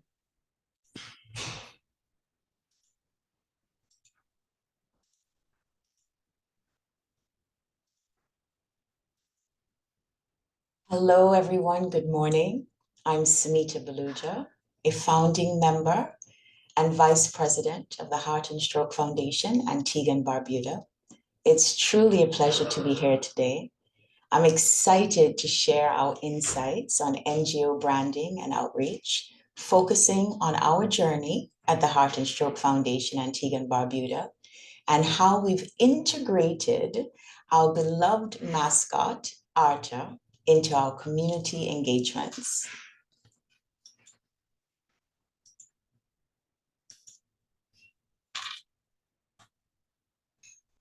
I've seen firsthand the impact branding can have on our mission. And so I will share the creative and innovative use of Arta in our outreach and branding as an NGO. But I want to do more than just share our wins. I want to give you a glimpse of the real lessons we've learned along the way. Think of it as a behind the scenes look with insights you can carry forward with you.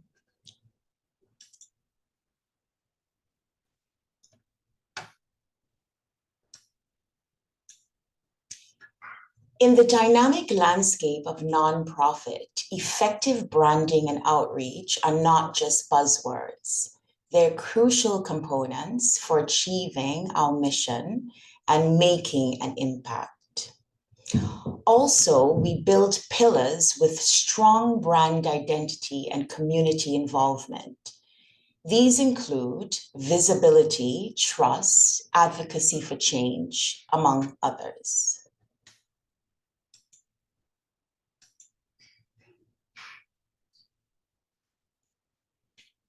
Let's explore the pillars and how they contribute to the success of our organization and the causes we champion. Strong branding helps NGOs stand out in a crowded space, making us easily recognizable to our target audience and stakeholders. A well-established brand builds trust and credibility with donors, beneficiaries, and the community at large. Effective branding and outreach enable us to raise awareness about our cause, advocate for change, and mobilize the support we need. A strong brand can attract funding from donors, sponsors, and grant makers, grant organizations, ensuring financial sustainability for our NGO programs. Through outreach as NGOs, we can amplify the impact of our work to inspire action and effect positive change on a larger scale. A well-defined brand identity makes us more attractive partners for collaborations with other organizations, governments, and stakeholders. Effective outreach builds strong connections with the community, promoting participation and support for our activities. Consistency in branding contributes to the sustainability of NGOs by maintaining visibility and ensuring relevance in an ever-changing landscape.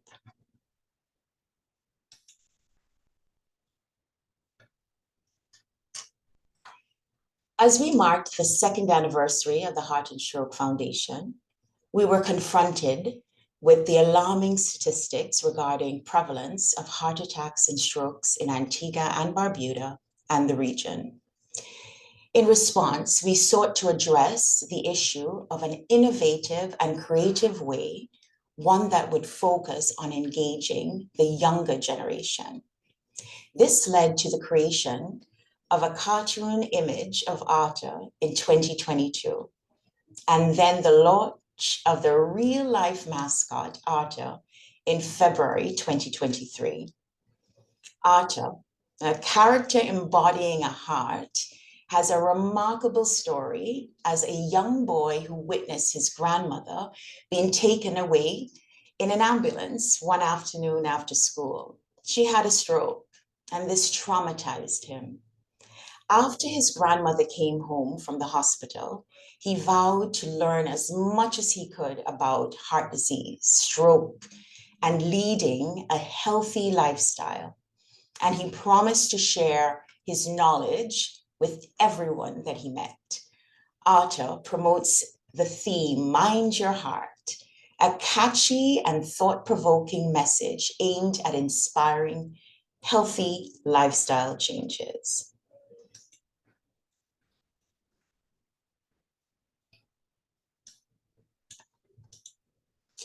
We are proud to share our video of Arthur in action as he visits his local primary school here in Antigua and Barbuda.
I guess you can see an extra bright smile because every time I look at that video and I see how this mascot has come to life is truly amazing and heartwarming for us at the foundation.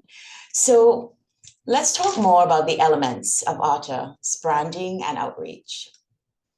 Arthur is visually striking, easily recognizable and memorable. A friendly and approachable character like Arthur, who engages with our target audience, the younger demographics, simply works. We build anticipation around Arthur's appearance to generate excitement and increase engagement with our brand. Before Arthur makes an entrance, we cheer his name, Arthur, Arthur, Arthur. Mind Your Heart delivers a clear and instructive pitch. Offering photo ops with Arthur not only creates memorable experiences with his audience, but it also provides content for our social media platforms. We are a nonprofit that survives on funding. We engage the public, and it is through this that we build trust and support for our mission.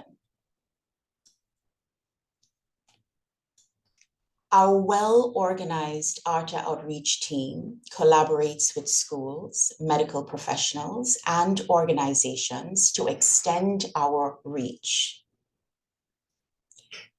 Targeting the youth with a focus on healthy lifestyle demonstrates our commitment to influence a change in the current and future health crisis.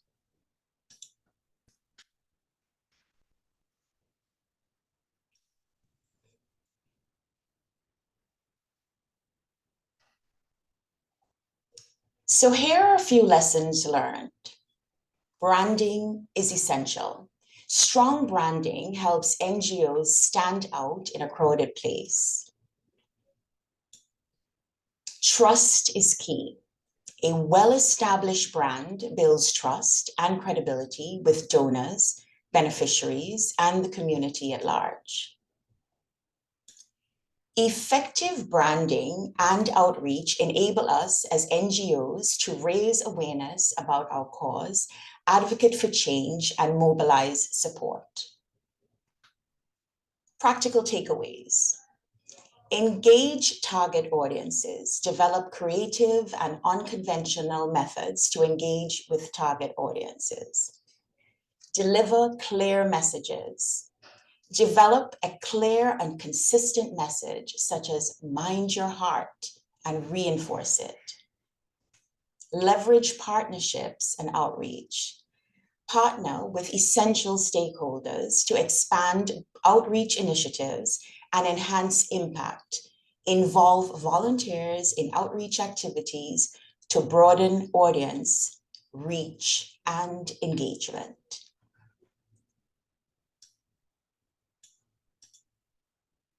Thank you. I hope you all found this presentation enlightening. Daniel Walwyn, thank you for inviting us to be a part of the CSO Capacity Building Series. Thank you to the Healthy Caribbean Coalition and Lake Health Wellbeing. A special thank you to the Friends of the Heart and Stroke Foundation of Antigua and Barbuda.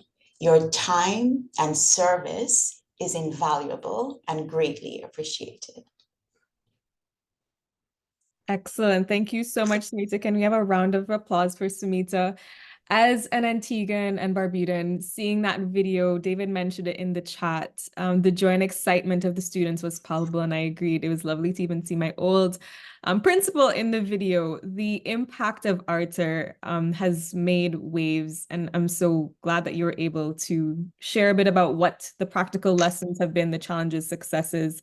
So thank you so much, Sumita. And I wonder, actually, before I go to extra questions, we did have 2 questions from the previous section. So I'll allow them priority. And now you have the opportunity of asking both Sumita and David those questions. So Jasmine, you had your hand raised. So I'll let you go ahead. I am excited. Good. I'm very excited, yes. You know, I signed up and I was like, okay, this is gonna be good for me, but I didn't really know how good it was gonna be good for me. I'm kind of conflicted because I was posing my question to David, and David, I heard about you first from Wendy Williams, yes, with UNICEF.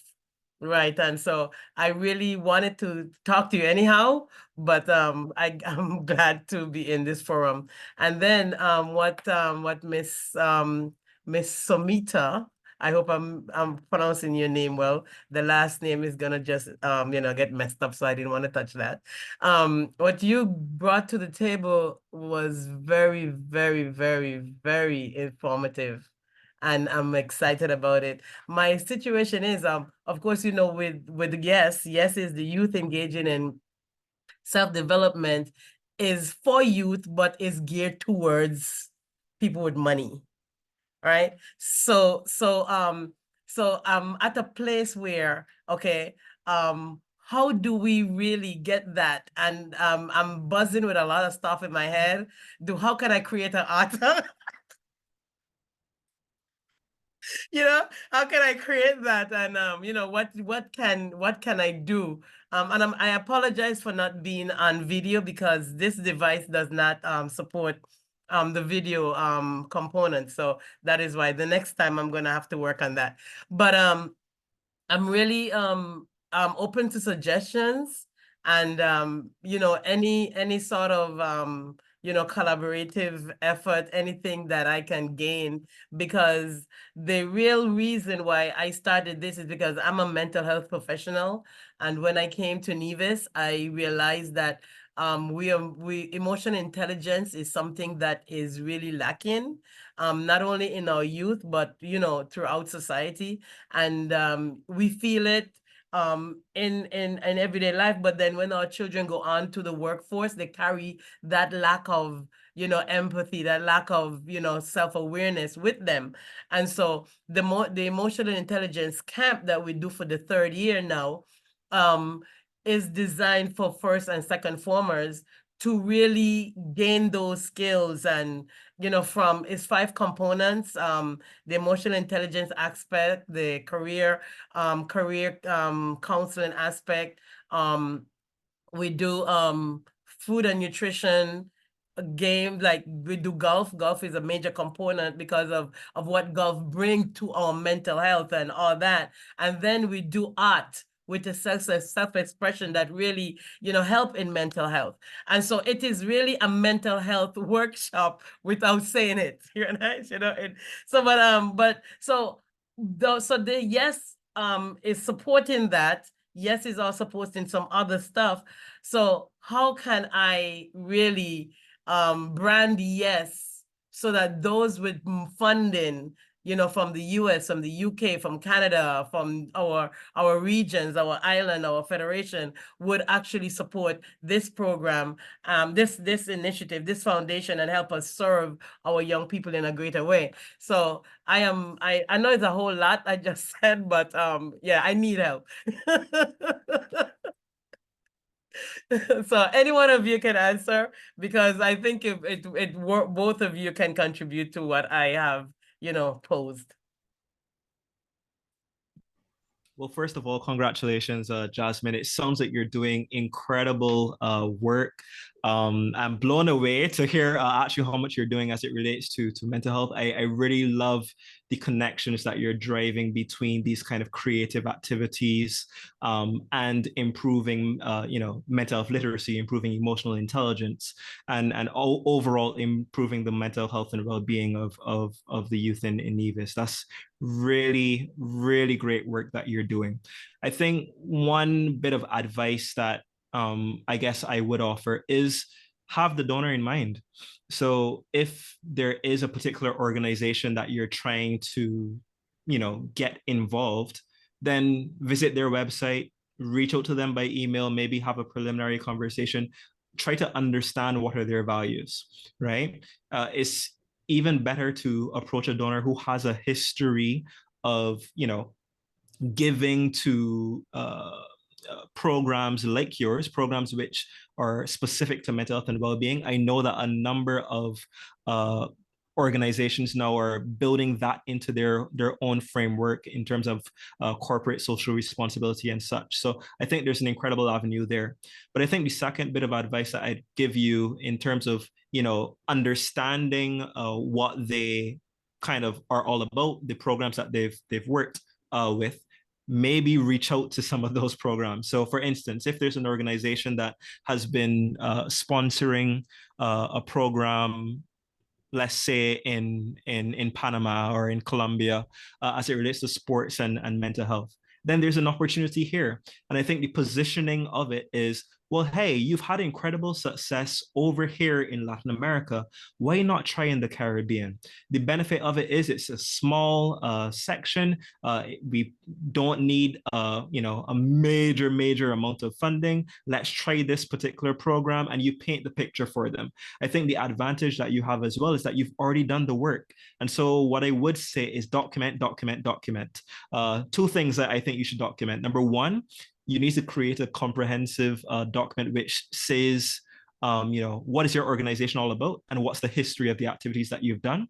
And then secondly, I think some kind of impact report would be really good, so that you're not just going into grant funding like, hey, help us, but hey, this is the work we've already done. This is where I want to take it. And this is the proof of the concept already. All we need is your sign off. Yeah. And I think don't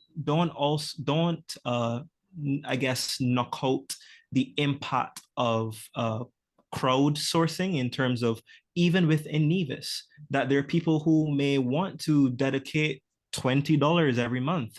And that adds up. It may not be able to fund the entire program, but it could certainly contribute to refreshments and the like. So I think those would be my bits of advice for you, Jasmine. But congratulations, and I hope that we can connect after this as well.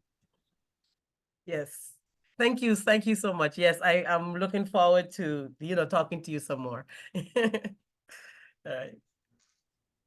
And I think, Jasmine, if I may talk more about ARTA,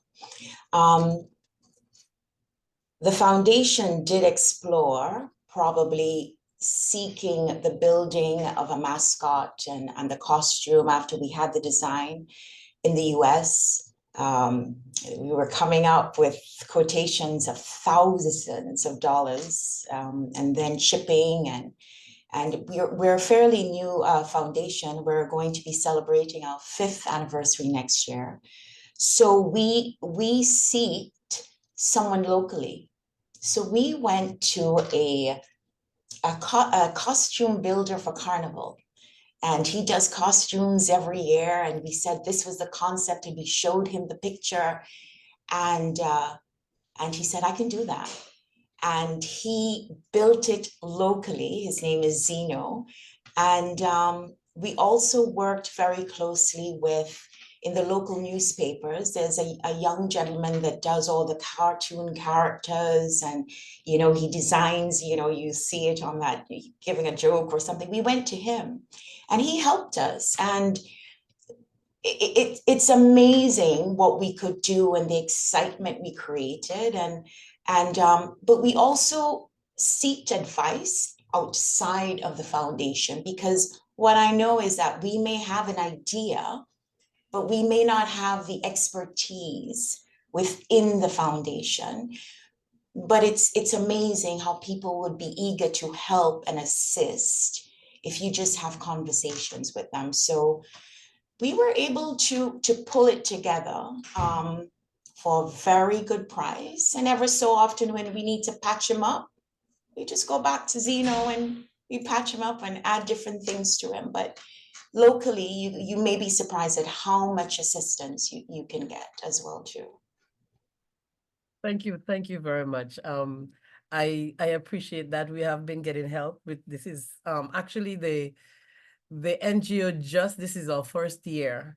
And so we are in the process of really trying to get get the public to be aware that we're here and that we're just not YES, but we have more behind us in terms of the various camps and, the youth programs that we want to have, because, we have had so many different workshops that our children can attend but because of lack of funding, they can't attend it. So yes, now is going to be, be able to, sponsor, anger management workshops and various types of workshop that our children needs. And so we just want to get the word out there. So I'm going to try to work, see how we can, I'm going to rewatch the thing, see what we can do, and, collaborate with whoever I need to collaborate with, and see what we can get done. So I'm really appreciative, and thank you guys, for taking the time out to answer my question. Appreciate you. Appreciate Daniel. Appreciate Abby and all that. Thank you guys too, Jasmine. We're so happy you're able to hop on. Thank you. Folks, I know we can continue on. I'll take 2 more questions. One was from Alessandra prior. So Alessandra, I'm just gonna go up. I think your core question was how do we make sure we can bring a change when ultimately relying on policymakers, i.e. government? So I don't know, David, Sumita, if you have some words of encouragement there. But that was a question from Alessandra in the chat. I think we're all still learning in that department, if we're honest. It's a work in progress. I think certainly 4 years in, we've had our chance to speak with policymakers, and we've had our chance to assess the level of appetite for this kind of work. And I think specifically as it relates to mental health, it's I guess a key topic, a buzzword, if you will, at this time. So there is some level of ambition, but I think the follow-up is always the challenge, right? And I think, of course, it would be harder if you're getting pushback from the policymaker, you're not able to actually engage with the policymaker. And I think that in itself is the importance of connecting with your audience. And I think it's also the importance of rallying the troops. One of the challenges that we have in the CSO space, and that's why I'm very grateful for this particular workshop, is that we operate in silos. How many people here are working with the health space but are meeting each other for the very first time today? How many people are operating within the same island or territory and are now hearing for the first time? And I think, number one, that if we could have some kind of like publishing of, you know, all of the CSOs, some kind of central register, that would be really helpful in terms of identifying opportunities for collaboration. But the reason why collaboration is so important is because politicians, policymakers, technocrats, they don't think one issue items. They don't think, you know, mental health. They don't think young people. They think in a kind of like a global sense. And so if we can make those kind of interconnections that, hey, when you contribute to mental health, you're also contributing to meaningful youth engagement. You're also contributing to education. You're also contributing to a productive citizen who will pay the NIS so that the country can thrive. If we can make those kind of connections. So when we talk about compelling narratives, these are some of the bits that you can include as well. That, you know, yes, we speak of mental health and well-being, but we understand mental health and well-being in the context of that kind of national issue. And when we're able then to collaborate with others, they can't say no in the sense of power in numbers. And I think one of the things that we need to get very serious about, and I know as CSOs, we try to get into the rooms and have those intimate conversations with policymakers, but there is a time and a place for more aggressive action, in the sense of the mass campaigns. I know Healthy Caribbean Coalition is very actively involved right now with the work around the prevention of childhood obesity in Barbados, as well as the work around the octagonal warning labels. Very important work, and I am very happy and proud of how that has scaled, particularly in Barbados and across the region. So I think we need to kind of explore how do we take our causes and make them matters that are on the ballot. So something that we are thinking actively on at Let's Unpack It is how do we make mental health, specifically youth mental health, a matter that can be on the ballot for those first-time young voters, right? So when the policymakers don't want to talk with you, well, they'll talk when people go to the polls and vote with a conscience when it comes to mental health. And they'll talk when people go to the Paris Speaks and the town halls and say, hey, what are you going to do about mental health? What is your policy, right? So I think when you meet that resistance, it's a time to step back and say, how do I get a bit more aggressive about this? And how do I bring others along with me? Excellent. Thank you, David. And in the interest of time, I'm going to hop to Anthony as our final question. Anthony, if you could introduce yourself and go right ahead. Yeah. Excuse me. Anthony Mills. I'm the PRO for the St. Kitts Nevis Association of Persons with Disabilities. And I was just wondering what practical advice you would have for organizations who've been around for a long time, like ours. We've been around since 1981 and never really look at branding in the sense that how you guys have been explaining it today. We just, we are community-based organizations and we do our little thing and we reach out, lobby to the politicians, and taking into account that there's still this big stigma around persons with disabilities and what we can and can't do. So I was wondering what practical advice you guys would give in terms of getting started, because usually that first step on the journey is the hardest step. So what real practical advice you'd give in terms of getting this marketing thing started. That would be. Thanks, Anthony. I'll take a shot at the question, but first I want to ask you something. Where is it that you want to go? What is it that you are not doing currently that you want to be doing? Well, actually, we would like to make the association more visible in the space that we operate in St. Kitts and Nevis, and to attract more members and more donors. Also, we would like to see some of the changes that we've been lobbying for kind of get fast track. You mentioned something about getting things on the ballot. So, and I when you said that, it clicked to me like that. That's a great idea there, that if we could kind of phrase it in that way, that maybe we can accomplish more what we're doing. So that's kind of where we're trying to get greater visibility and expanding the organization. So this is really good because you already have the goal then of where do I want to take the organization in the next 5 years? And so when you develop this kind of branding strategy, communication strategy that comes out of that as well, is tailored towards meeting these goals. What I would advise you to do is kind of just take a poll.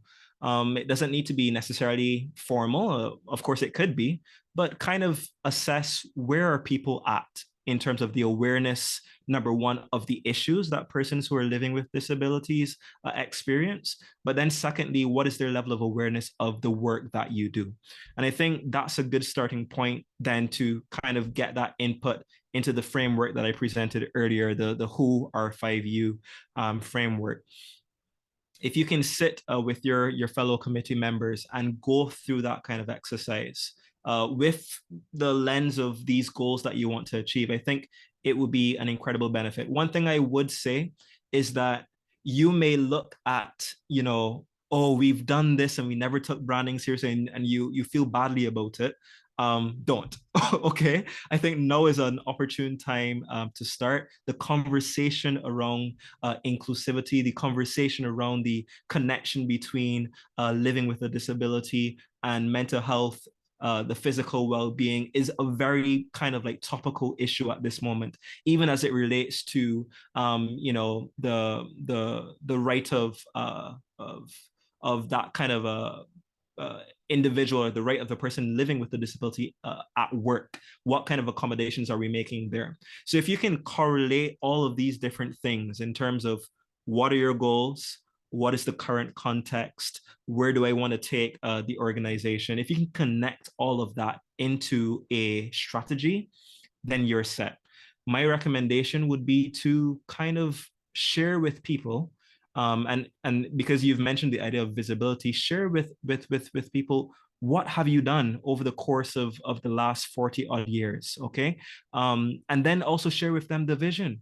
But then also what's really, really pivotal is, how do they become a part of the work? And I think if you can identify 3 ways that they can become a part, whether it's by donating, becoming a member, or just simply showing up to your events and helping out with those events, I think that would be crucial. If visibility is your main thing to work on this year, then I definitely think about how can you maximize the use of social media. And I know that you may not on your own be very savvy, but this may be an opportunity for you to include a young person living with disabilities, and make them the kind of the forefront of that effort, and to kind of bring that sense of vibrance again to the organization. So people are aware of the work. They're aware as well that, persons that live with disabilities are in all ages. And so I think if you can get that kind of emotional connection to the work, that's an incredible way to start. And then in the following year, then you work on now converting that brand awareness and that awareness of the issue into the actions that you actually want to see. So I think that would be a good place to start. Excellent. Thank you, David. Smita, I don't know if you have anything to add. Thanks for that explanation. It sure helps a lot. And Anthony, my recommendation is to make sure that you connect with David again, because that was so informative and so helpful even to myself and my colleagues as well too. Great response, David.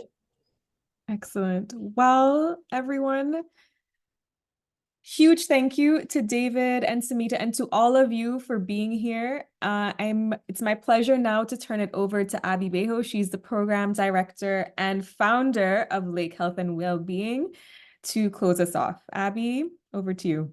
Okay, wonderful. Thank you so much, Danielle. And just thank you so much, everyone, for being here today. So just quickly, again, just to introduce myself, my name is Abby Bejo. I'm the founder and program director at Lake Health and Wellbeing.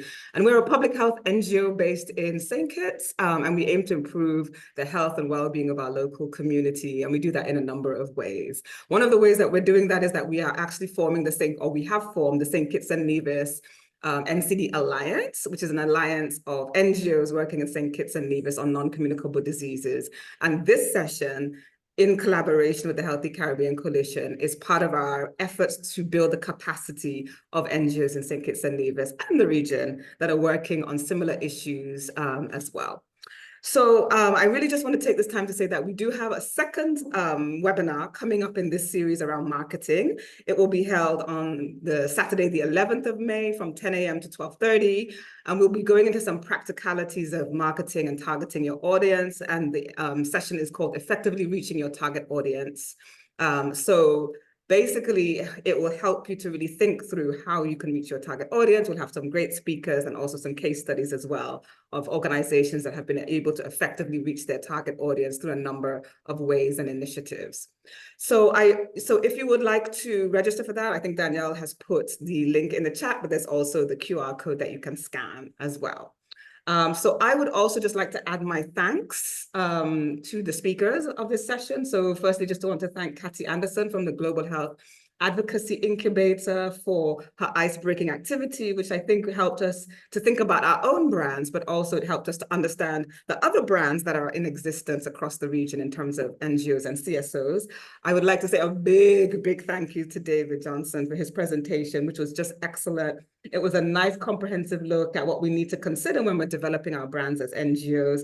I really like the who are you and the 5 R's that we need to be thinking about. So thank you so much, David. And also thinking about the types of stories that we need to be telling. So the story of you, the story of us, the story of how, the story of them. So really thank you so much, David, for a very practical and informative presentation. I'd also like to thank Sunita Baluja for her wonderful presentation on how they've used an effective and innovative strategy, which is a mascot in terms of branding, and how they've used that for education, advocacy, and awareness raising. And it was just really great to hear about some of the practical takeaways from that presentation. So in terms of making sure that we engage our target audience, that we deliver clear messages, and we leverage partnerships. So thank you so much, Sumita, for that. So I also just would like to say an important point was raised by Dr. Liebert in the chat about how we're going to follow up and ensure that people can make use of the information that they've learned today. So really just to say that we hope that in the future, what we'll be able to do is have some type of session where we can follow up on all of the things that were raised today, and maybe have like a practical working session. But we'll talk more about that in the weeks and months to come around what we can do in terms of specific follow-up. We do, like I said, we do have the second webinar coming up on the 11th of May, so we'll follow up and provide more information after that session around some practical, tangible follow-ups, and also how we can connect everyone that's been on this call today, because of course there was an appetite for all of us to connect and really share learnings and just network with each other. So also want to say that for the St. Kitts and Nevis NCD Alliance, we are doing a lot of capacity building, as are the Healthy Caribbean Coalition. And so we will continue to try and build the capacity of NGOs, both in St. Kitts and Nevis and across the region. But just to say that in terms of what we've been discussing today, the St. Kitts and Nevis NCD Alliance is really happy to provide support to NGOs in St. Kitts and Nevis as it relates to things, well, not just in St. Kitts and Nevis, but in the region, as it relates to some of the branding tangibles. So if you want to develop a website, you you want to create some animations, or even the character development that Jasmine was talking about, you can contact us and we can have a conversation about how we can support some of that activity, because we know it's really important to develop those brand assets. And if you need support with that, then we'd be happy to help with that process as well. So just to finish off by saying, you can find out more about all of us. So the Healthy Caribbean Coalition, you can find out more about them on their website. They're on social media, all the socials, and they're very active on social media. So you can scan the QR code to find out more about the Healthy Caribbean Coalition, and their website is healthycaribbean.org. For the St. Kitts and Nevis NCD Alliance, we have a website that you can go to find out more about us if you haven't heard about us, and that's sknncdalliance.com. And then for Lake Health and Wellbeing, so our website is lakehealthandwellbeing.com, and we're on social media as well, so Facebook, we're on Instagram, and as I mentioned before, we are organizing and the conveners and the secretariat for the St. Kitts and Nevis NCD Alliance. So just to finish off again by saying, we'll be very grateful to get some feedback from you on this session today. So I think Danielle has a link, but if not, I have the link as well. So if we have a link, to the feedback form. So if you can complete the feedback form, it's short, it's sweet. It shouldn't take a very long time. It really does help us as we try to improve future events, but it also gives us an idea of what topics you'd like to see in the future as well. So if you just spend just a couple of minutes to complete the feedback form, we would really appreciate it. We'd like to thank Danielle for all her hard work behind the scenes. She's been doing a fabulous job in terms of organizing the sessions. Thank you to Teresia as well for assisting with the session as well. And thank you all for coming. We really appreciate your engagement, all your comments in the chat, all your questions. So thank you. And we just wish you guys a really pleasant rest of the weekend. And obviously, if you have any questions, comments, you can send us an email and we'll be able to put that question to the relevant speaker if you have an additional question. So thank you so much and have a great Saturday. Thanks, everyone. Take care. Thank you. Bye.